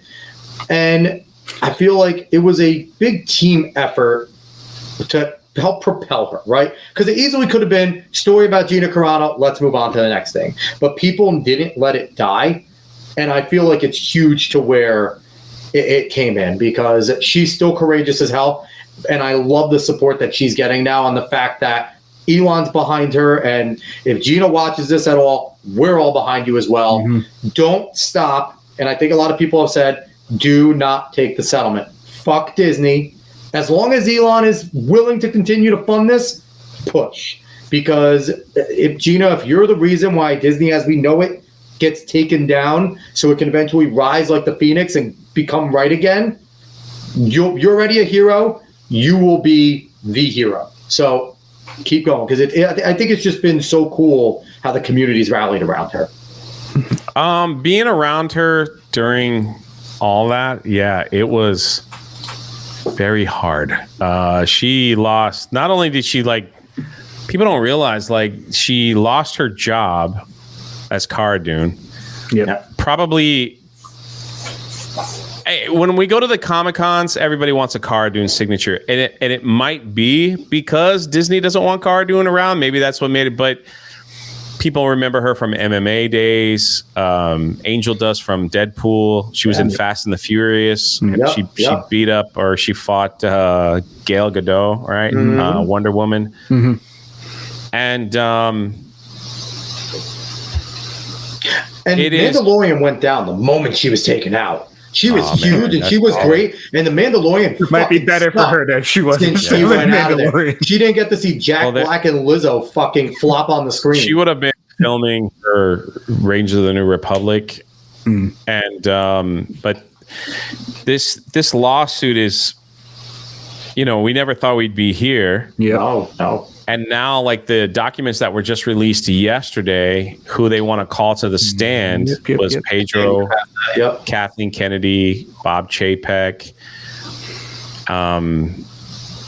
Bear Grylls. Do you guys know the Bear Grylls story? Yep. You can tell it, though, just for everyone. A lot of people don't remember this, but she filmed an episode with Bear Grylls. It was Bear Grylls, and he had a celebrity, won the celebrity, and he did something with the celebrity. It challenged them, and they had filmed that immediately after Mandalorian season 2. And so that was already, so that was already filmed, and that was National Geographic. National Geographic is, of course, owned by Disney. And when she was fired, they removed it from the TV guide. And it was a YouTuber that found it. And then once it got out, everybody was tweeting at Bear Grylls and making videos and all that stuff, and they got it reinstated. And I was like, okay, that's a small victory. Hell yeah. And it's funny to me that Disney, or mostly Kathleen Kennedy, let's be honest, thought that we can let Gina go. And she was in 4 episodes. No one's going to care. She wasn't an A-lister. She wasn't this. She wasn't lame and gay enough. She's not. No, what I'm saying is, like, they thought that they could let her go. Yes. And she would just be forgotten because she wasn't a big deal.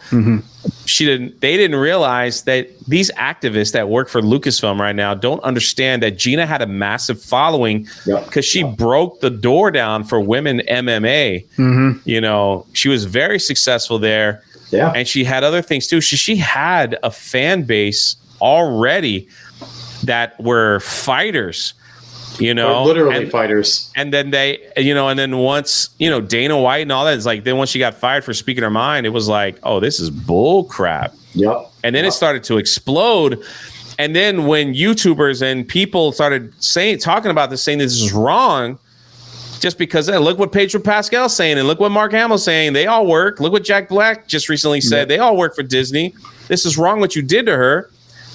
It started to hit national news. Then it started hitting national news, and it just started snowballing, and then everybody became aware, and they're just like, no, this is wrong. So when Gina does these conventions now, her lines are freaking massive. It's not even close. They should have had her at the RNC. She should have been a speaker at the RNC.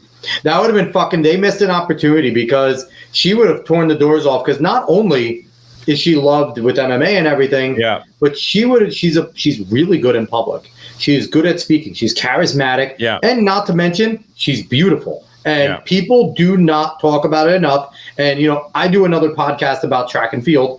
And I always say that biggest part of some of these sports that don't get love is because they do not promote their good-looking people enough. Like, especially the ones that are successful. And listen, part of the reason why people loved her in MMA is because she was fucking hot. Like, if we're being quite honest, like some of her weigh-ins, she's coming in there in their weigh-ins looking like an absolute dime. And everyone's like, all right, I want to watch her fight. Like, well, what's the gift that's passed around to most of her? Where she's biting her lip. Oh my God! I loved on G&G when she explained that she did not even know she was doing that. She was gone at that point. If anyone doesn't know that story, I'm not going to tell it as good. Go watch the Geeks and Gamers where Gina Carano was on. That story is fucking hilarious. I'm not going to lie. But it's like, it's a great victory for just everything that I think all of us in this space have been talking about with all the bullshit with Disney. And if it gets to Discovery, like I think we all want it to, I think it could be absolutely. It's probably going to get there. And it's going to be massive. Yeah, this is what I think. And I do not have any inside source or any information or anything like that. There's two things that could possibly happen. Number one, I just want to be on record and just say, whatever Gina decides, whatever happens, if she finds closure, 100%, I'm okay with it. Yes. Do I want to see them go through their files? Of course. Yes. But if something comes out where she's just like, look, this is what I wanted, hey man, it's just your case, not mine. So there you go. And we're not in her position. We have no idea what's being said to her on the inside, what type of fear, because honestly, Gina, this is fearful. We've seen people be offed, I will put it in the best way possible, for some shit. And I do not think a corporation like Disney is above it. I'm not going to lie. I think the biggest, like what people aren't talking about, is if it goes to trial, Pedro Pascal will say whatever. The Bear Grylls thing, if he has to say that, they wanted her out, I think that would be massive. Mm-hmm. Yep. Because that just shows that they were just trying to destroy this poor girl. And who else wanted her out, right? It would be more than just Kathleen Kennedy. It would be a lot of people involved. This is the big one that no one's talking about, and I think this could shake Disney for whatever it is Bob Chapek, and I'll tell you why. Bob Chapek was put in charge. He got snaked. He was the scapegoat. Everybody knows it. Yes, he was put in charge right before the lockdowns, and Disney was going to implode. They couldn't keep their parks open. They couldn't make money. They couldn't put movies out. They couldn't put. And Bob Iger's like, I don't want to deal with that crap. Hey, Bob, I'm quitting. You're in charge. Fall guy Chapek. Yep. And he tried to run the company, whatever, and it was a mess. And there was people in the company wanting him gone and all that stuff. And Bob Iger, it's reported he never gave up his office at Disney. They made Chapek go into his other room. He was like, "Oh, I'm gonna move out in just time, but I like the office. And Disney's gonna let me use it." Give Chapek the cuck chair. And when it was time for him to be fired, he signed an NDA and he got a huge compensation package. I mean, they paid that man to shut up. Which the NDA could be waived if it's discovered. Yes. That's beautiful. Imagine this man Sings. who realized he was the fall guy and can't say anything, but now he goes to court and a judge says, you got to tell us. And now here's his opportunity to let everyone know how much of a piece of trash Kathleen Kennedy is and everyone else, and how they treated him and how they, and he just lets it. I think he would just let it fly, man. And that will let us know who's winning the case, because if he's willing to let it fly, then he's going to believe that he's not going to go to the non-winning side. A guy like that, if he thinks that Gina's going to lose, there's not enough, he will plead the fifth and keep his mouth shut. So he stays in good graces. I think he's got a vendetta, and he just because he's not allowed to say anything, and everybody's laughing at him. Mm-hmm. He knows this. They made him make a hostage video. Yeah, they really 100%. Did. And so if he's like, hey, honey, you might go to court and you might have to talk bad about Disney. Oh, really? Oh, that's so sad. Well, I don't know if I can do that. Let's see if it gets there. Because he could say all kinds of stuff. I didn't know this and this. Now, on the other side of the coin, that is how Kennedy and Iger can get out of this lawsuit. They could literally say, Iger's like, I wasn't in charge. So what do you want? Apology? You want this? You want that? You want this? You want that? Here, we'll give it all to you. Yep. And even for I hate to say it, but even Kennedy can be like, I want to apologize to Gina Carano. Things were handled terribly. The leadership that was at Disney, that's why they're not there anymore, because certain things slipped out that wasn't supposed to slip out, and things happened. We're going to do new protocols to make sure. Was she fired under the Chapek or Iger? Chapek. It was a Chapek regime. Yeah. Okay. That's what I'm saying. They could throw Chapek under the bus big time, give her a settlement, give her the apology, make some things right, I guess. So you need to get Chapek in there first. Hopefully he spills the beans, and then that puts Kennedy and Iger in even more hot water to come and defend themselves. What if Chapek reached out to the lawyers and said, if you get me on that stand, I could say this, this, and this. So I don't know. Bro. Be a canary. Let's go. That'd be a movie scene. And then afterwards, we need to get Chapek on here because he'll have his NDA off, and he can come spill some more beans. There we go.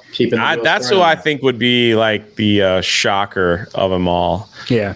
I think that's the wild card, because I'm looking at the people that they might call up, and I'm like, everything within me like saying Kathleen Kennedy would not want to look at Gina in the face or go to court or talk about stuff like that. And I bet she'd be willing to pay out the wazoo to not let that happen. See, I don't know. I don't think a person like Kathleen Kennedy has much of a conscience. I think she'll be able to get over there, get on that stand, and with a smile on her face, lie as long as she knows it's not going to come out. She can't lie, though, when the emails are right in front of her. That's the thing. And she can't. She's in charge of Lucasfilm. The big thing about this case was the fact that the Lucasfilm or Star Wars official Twitter account came out and was like, yeah, Gina's not working for us because her social media posts we don't agree with. They're abhorrent and all that. They've never done that for anyone. Yep. Anyone. And the fact that there's multiple Zoom calls with Kathleen Kennedy and emails, allegedly, like that's in the reports. Like, I haven't seen anything. I'm telling you, like people might ask, they're like, Jay, you've seen. I haven't seen. We don't talk about the case when we're together. Yeah. So it's, I don't think she wants that out there, because for whatever we feel about Kathleen Kennedy, and most people on this side of the coin think she's terrible, she does have this weird legacy in Hollywood where she promoted women, put women in the right place. She's got multiple awards for treating women with better, like giving them opportunities when nobody else would. She had this weird legacy of producer for like some of our favorite, look, she's even on the Goonies, and like other things as well. Yeah.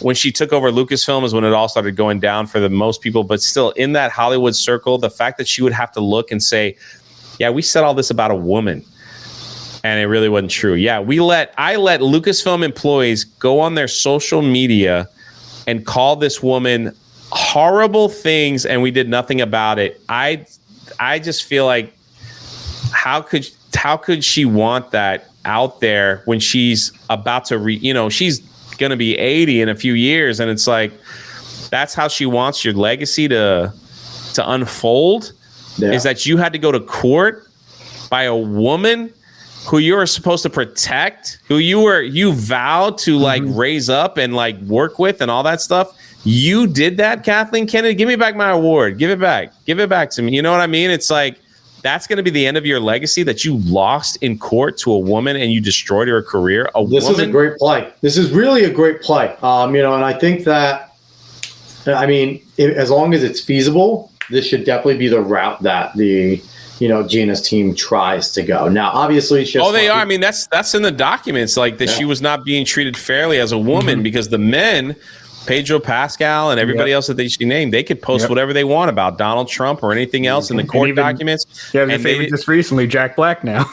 Yeah, I keep tweeting, guys, like you're helping us out, and it's just like please. Nothing happened to them. So, and nothing will happen to them, because even though Gina's a woman and Kathleen Kennedy is supposed to be uplifting women all the time and whatever, she's a woman with wrongthink. And it's not even like, because nothing that Gina has said is inherently conservative for what they actually sacked her for. So it's like a centrist wrongthink. It's like a moderate, benign wrthink. And that's the most wild part of it. And to tell you the truth too, what I've seen is kind of interesting. When Gina would post something, the mob would be like, you're like a horrible, venomous stuff on her Twitter. All the understanding and reasonable and accepting people. The first time she posted about the lawsuit, it was awful. Yeah. Then when she started winning, you could literally see the tone begin to change. Now that the court documents are out and people are like, they treated her pretty bad. From stuff that's been out there in public now, they're like re-education program, this and all that. And they're like, oh, you mean she really did have to go through that? I thought she was making it up. And so now, like when these court things are being posted, there's a couple people here and there that is like, oh, you're this. But the majority of people now, it's like, go get them. Let's go. We got your back. Like, let's, and it's like it's growing every day. Yeah, to see this kind of shift. And listen, I'm with her at every con, and I'm in line, and people get up there, and they're just like, win. Like, we want you to win. And it's just a nonstop. Like, I drove 3 miles just to tell you that we love you and we stand with you. And I don't even want an autograph. You know, it's like we hear that all the time. And it's just the other people at the cons are just like, man, you have support I wish I had. Because she's doing something real. She's doing something that's important. That, and also she was thrust into a culture war, which I'm pretty sure she didn't want to be in. That's not what she wanted to do, but she was thrust into it like a lot of us were. We didn't want to have this argument about political ideologies and our escapism. No, we didn't. But you put it on us, so now here you go. Here's the Feltoning you deserve. You are going to take it at this point. And that's why people so much show so much support to Gina, because it's just like, you were put in the wrong place, but we're going to support you as much as possible. Keep fighting back because you didn't deserve any of this, and we like your stuff.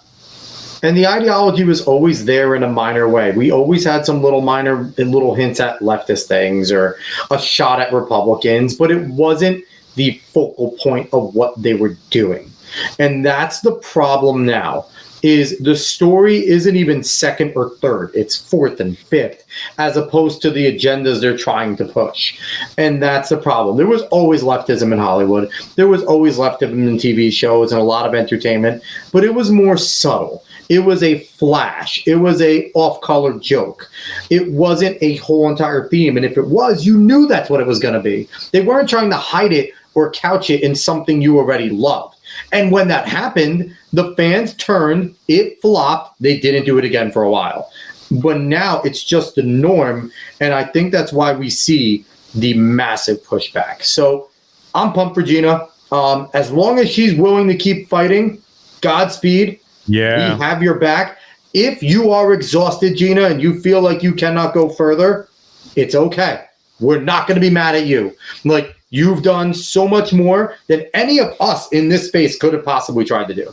So you're awesome. The last thing that I want to ask you about, I'm going to bring this back down for a second. So we're going to leave on a low note. I was going to go high. We're going to leave on a low note because I needed to get your opinion on this, since kids are something that, kids and the wellness of kids and things like that is something that you're passionate about.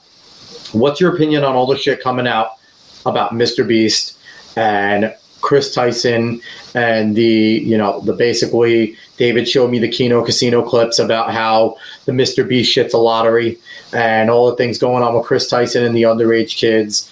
We don't have to go too long, but what is your opinion and, a synopsis on how you feel about this massive fall from grace that we are seeing Mr. Beast occur and exposing that he's kind of a piece of shit and Chris Tyson is an absolute piece of shit? Yeah, it's disgusting.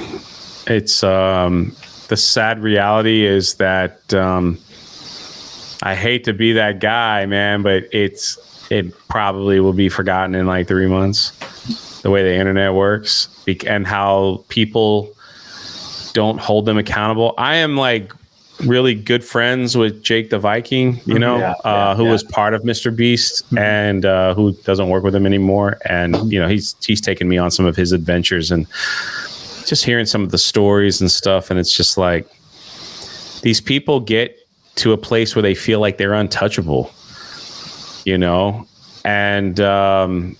it's like, I'm the number one YouTuber in the world. Like, everybody knows me and like, we could do whatever we want. Yep. And I would have more respect for them if they just came out and were like, yeah, I got caught. I did this. I'm a terrible person. I got to go to counseling and, and not try to cover, like, the cover-ups, I think, make it worse, in my opinion. 1,000%. 100%.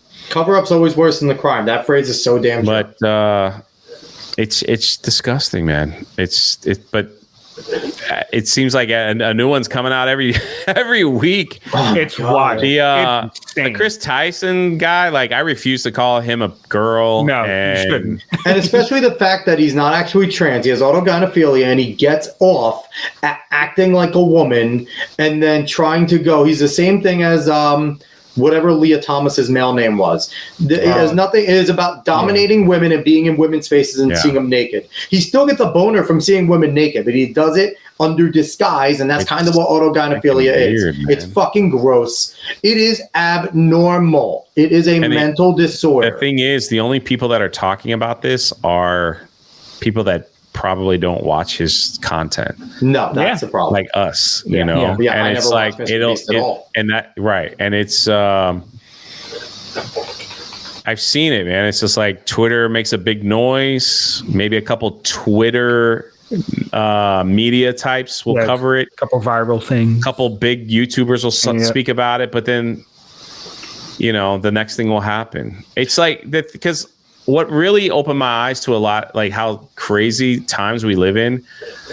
Love him or hate him, freaking Trump almost got killed. Love him in front of a live and no one gives a fuck. audience. Well, that is also a pretty orchestrated cover. It's a big psyop. That's what I'm saying. It's like, but it's also like the Epstein shit. I don't think people understand the magnitude of what just happened. And it's like, for a couple days that picture was like, oh, it's the hardest picture ever. And then it's like, all right, what's next? You know, it's like, let's move on to the next one. You know, if you're old enough to remember 9/11, that I was there, celebrated America for months. Mm-hmm. You know, after that, oh my gosh, from New York, holy crap, brother. And it's like for months on end, and people, you know, those monuments are like visited. The first time I went to that monument, which was, I think I went 2 years ago. It's such if you've never been, I recommend people go. It's crazy because New York is hustle, bustle, busy, noise. Mm-hmm. You walk near those where the towers were, it's like eerie quiet. It's tranquil, and that water constantly going down just adds to that. It's solemn. It's a solemn spot. The one thing that hit me about that place was the one tree that survived. That's like that you just kind of like, man, this is just, you know, you look up and it's for someone that wasn't there when all that stuff happened. It's just, but you know, Donald Trump gets shot in the ear and the first thing is like, nah, he didn't really. It's not a big deal. It's and the non-conspiracy theorists are yelling staged. And here's the crazy part. They're taking pictures now from Saturday of his ear that is basically healed, right? Because he got scraped by a bullet. He didn't get it was not like he got shot in the head. The bullet did hit him, but it was a scrape. And it's mostly healed. Number one, we heal motherfuckers. Like that's part of the human body. And number two, you think he didn't get some sort of plastic surgery really quick to kind of get it? Maybe the other thing is the biggest thing that people are disgustingly forgetting is somebody died. Yes. Someone died, and two were in critical. They survived, and he was like he was over his two girls. Yeah, he got shot, protecting them. Yeah, and you have pieces of shit like Destiny. Well, we shouldn't give him that much light of day. I shouldn't even bring up his name. But you know what though? I am going to bring it up in infamy because motherfuckers need to be called out. Yeah. I'm not going to really talk about it, but Destiny is a steaming pile of shit. And I'm a Christian. He needs a lot of fucking redemption. If he wants to come back, he needs a lot of begging and pleading to come back into good graces. Because you know what? There was a point where I was like, maybe Destiny at one point could jump on the show. He's kind of an asshole, but why not?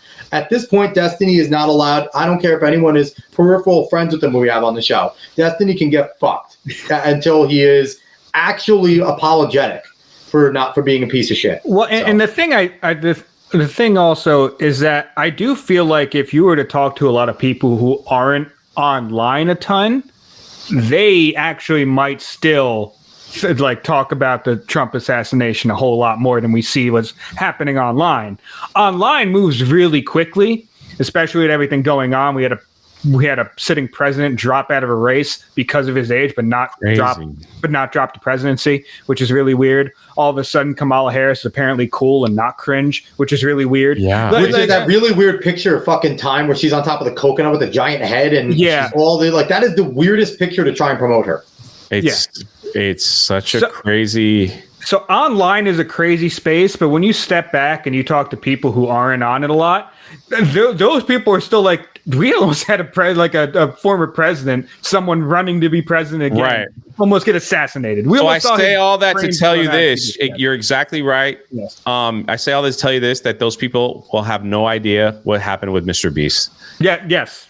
And so Mr. Beast will show up at some mall and everybody will cheer him. And they're like, how could you cheer him? Like it wasn't him that did it, but he defended, and it's just like. But it came out, he was, if you listen to Side Scrollers, I don't know if you saw Craig talk. He had the kid that was there, and he said Jimmy was in. He participated in the chat that the kid was moderating, but he didn't participate in the NSFW one a lot, but he was there. He was able to see all the messages. So Mr. Beast is directly involved. Yeah. It's not like he's not involved. He knew what was going on. And the thing is, I feel like it kind of falls on the responsibility of some of us that are in this space to keep bringing it up, even if it's quickly, right? Bring it up. We need to bring up the Epstein client list more often, because that shit is the worst thing. Like, what? We don't know. It's all gone already. Yeah, it's crazy. Where that should have been released to the public a long time ago. And we should be rampaging about it every day. Yeah, like it's just, and that's where it all comes back to. Parents, please check on what your kids are watching and stay informed. If they have a favorite YouTuber, just do a little research. It's not hard.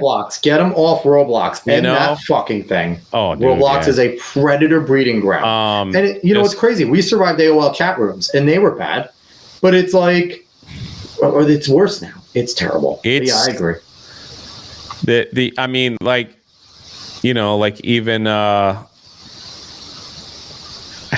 The Dr. Disrespect thing is just as gross, But he lost everything for it. And Mr. Beast has not had a single repercussion. That's where it comes back to, do you have the right politics? Mm-hmm. Because if you have the right politics, you do whatever you want. If Dr. Disrespect was Trump 2024. All right, we need to erase him from existence. Take away all his monetization.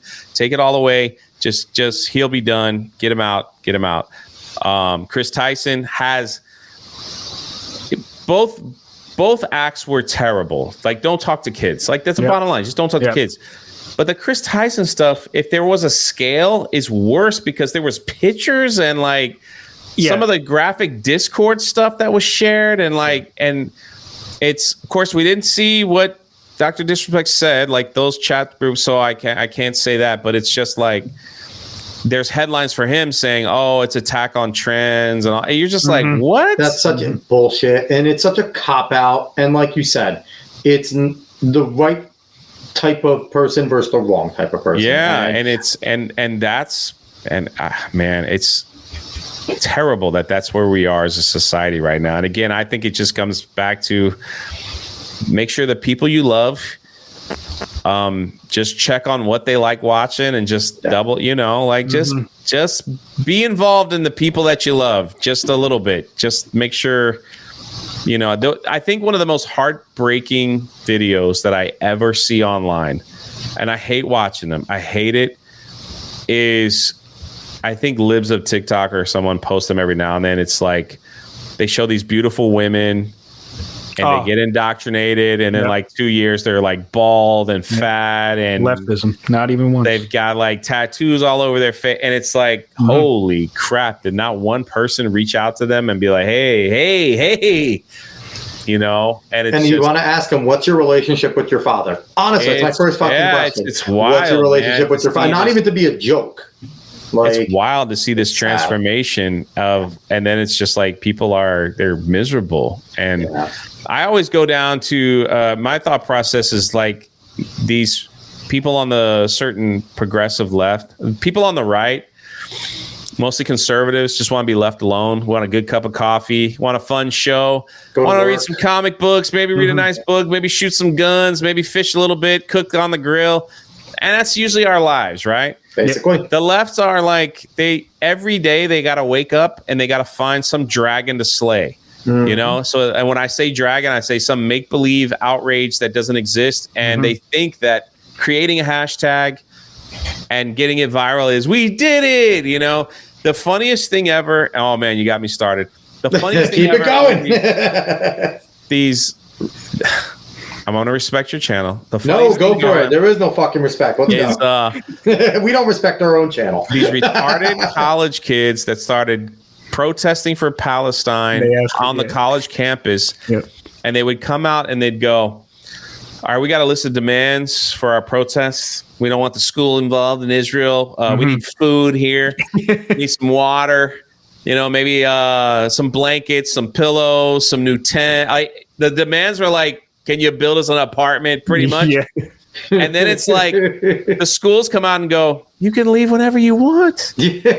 The cafeteria's right there. Yeah. Some of y'all got food credit. I'm not bringing you food. Fuck these schools because they breed this. So they deserve what they're getting. They should have brought them food because they allowed these assholes to think this funny. Way. Well, there was one that I guess they had enough because they told the students, if you protest Palestine, you can't come to your graduation.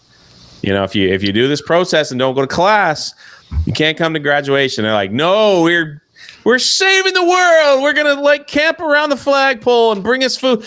And it's like the demands were just so funny. One of them was like they needed a barber. They needed that's a great meme. I respect and the whole I did this all on CobraCast. So I'm like, we're playing all these videos of these freaking students of just. It was Harvard, by the way. Harvard, and they were just like, of all places, they were they were like, our demands, we're gonna end our fast because our demands weren't met. And we're like, how long did you fast? 9 hours. We're like, oh, come. That's not a fast. That's going to work, you asshole. Going to work and skipping lunch. You just sit and laugh at them, and it's like, man, you are gonna be miserable, They're ready for the real world, right?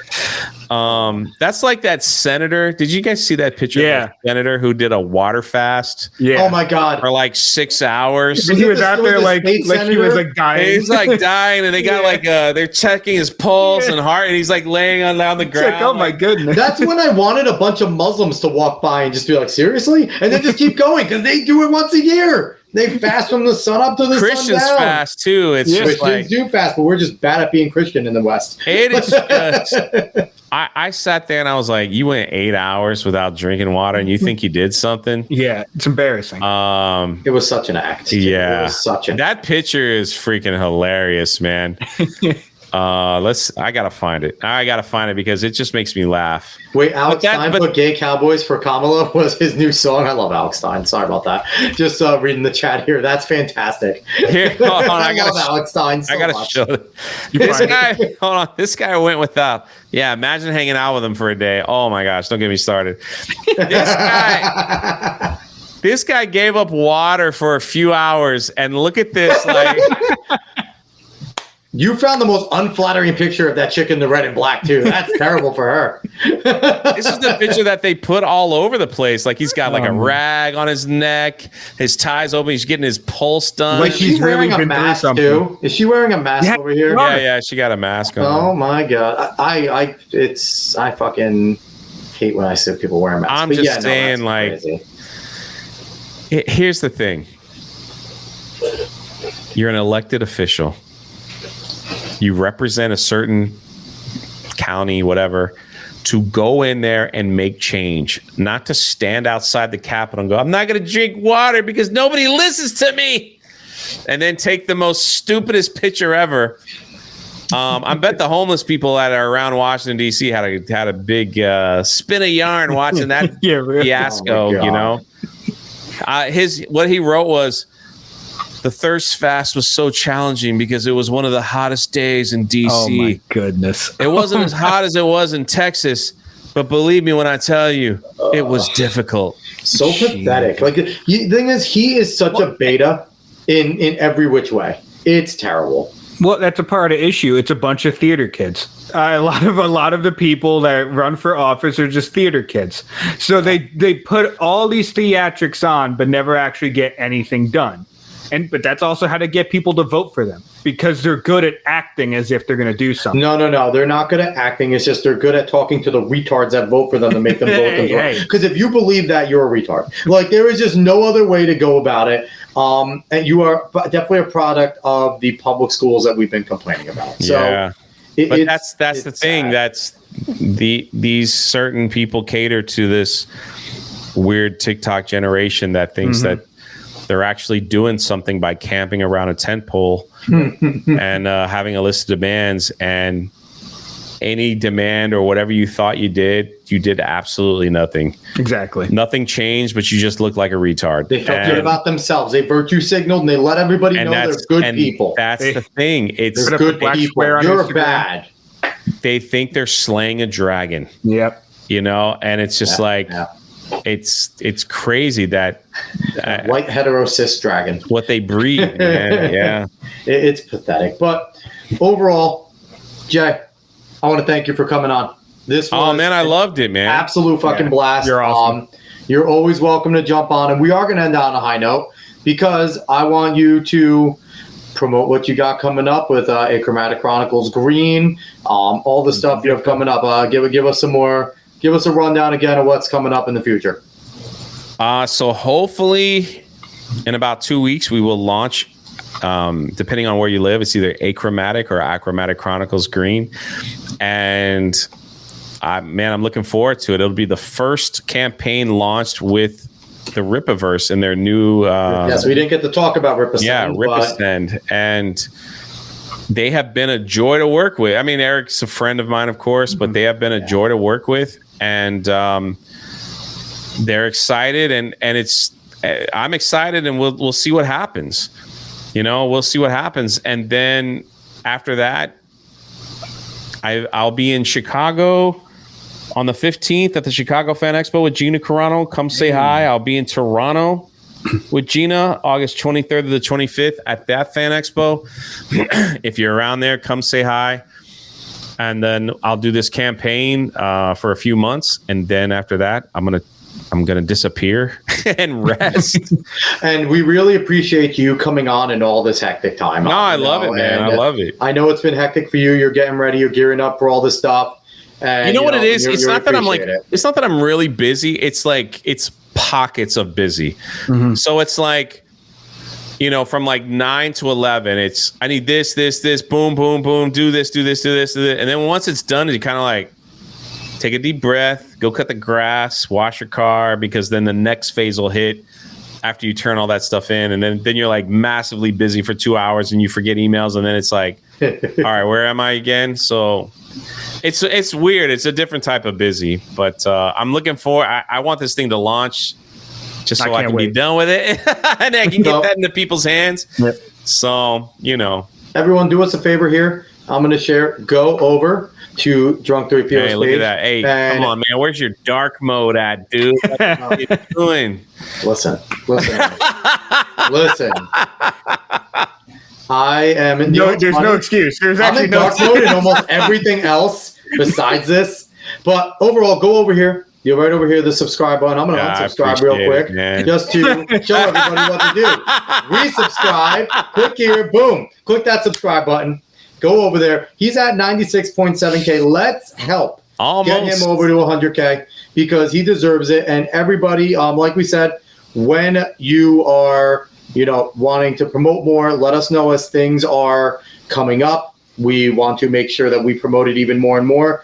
And let's get it to the point where Jay doesn't have to go cut his grass anymore, where we can get him to make enough money to go pay people to cut his grass. I probably still would do it. But, no, seriously, you are somebody who is bringing something great to the world, whether you know it or not. You and your team are bringing positivity. You're bringing fun. And, like I said, I'm talking from experience from watching two little girls, 6 and 4, sit there every night with me going, Daddy, we going to read it tonight? Let's read it. That's and amazing. Just having joy on their face as they read it.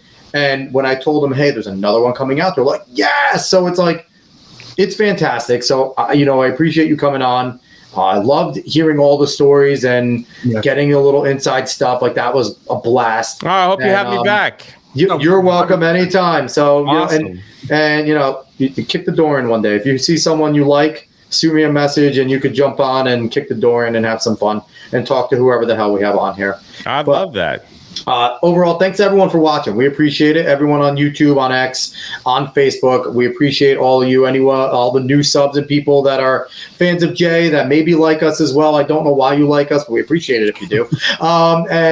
Jumped on. We appreciate everyone. Make sure you go subscribe, share it. like it, the comments. We appreciate all those. And go on to X and do the same there, follow. So we'll be back next week. We have another fun show ahead. I think we're actually jumping back into, no, we're staying actually in culture side next week, hopefully, if our, I never like to announce guests, but we are staying into more of the culture and entertainment side. So we're hanging in there. So be excited. Hail the Fellowship, Absolutely Dark Intelligence. Hail the 199. Hail the 199 and everyone. And we will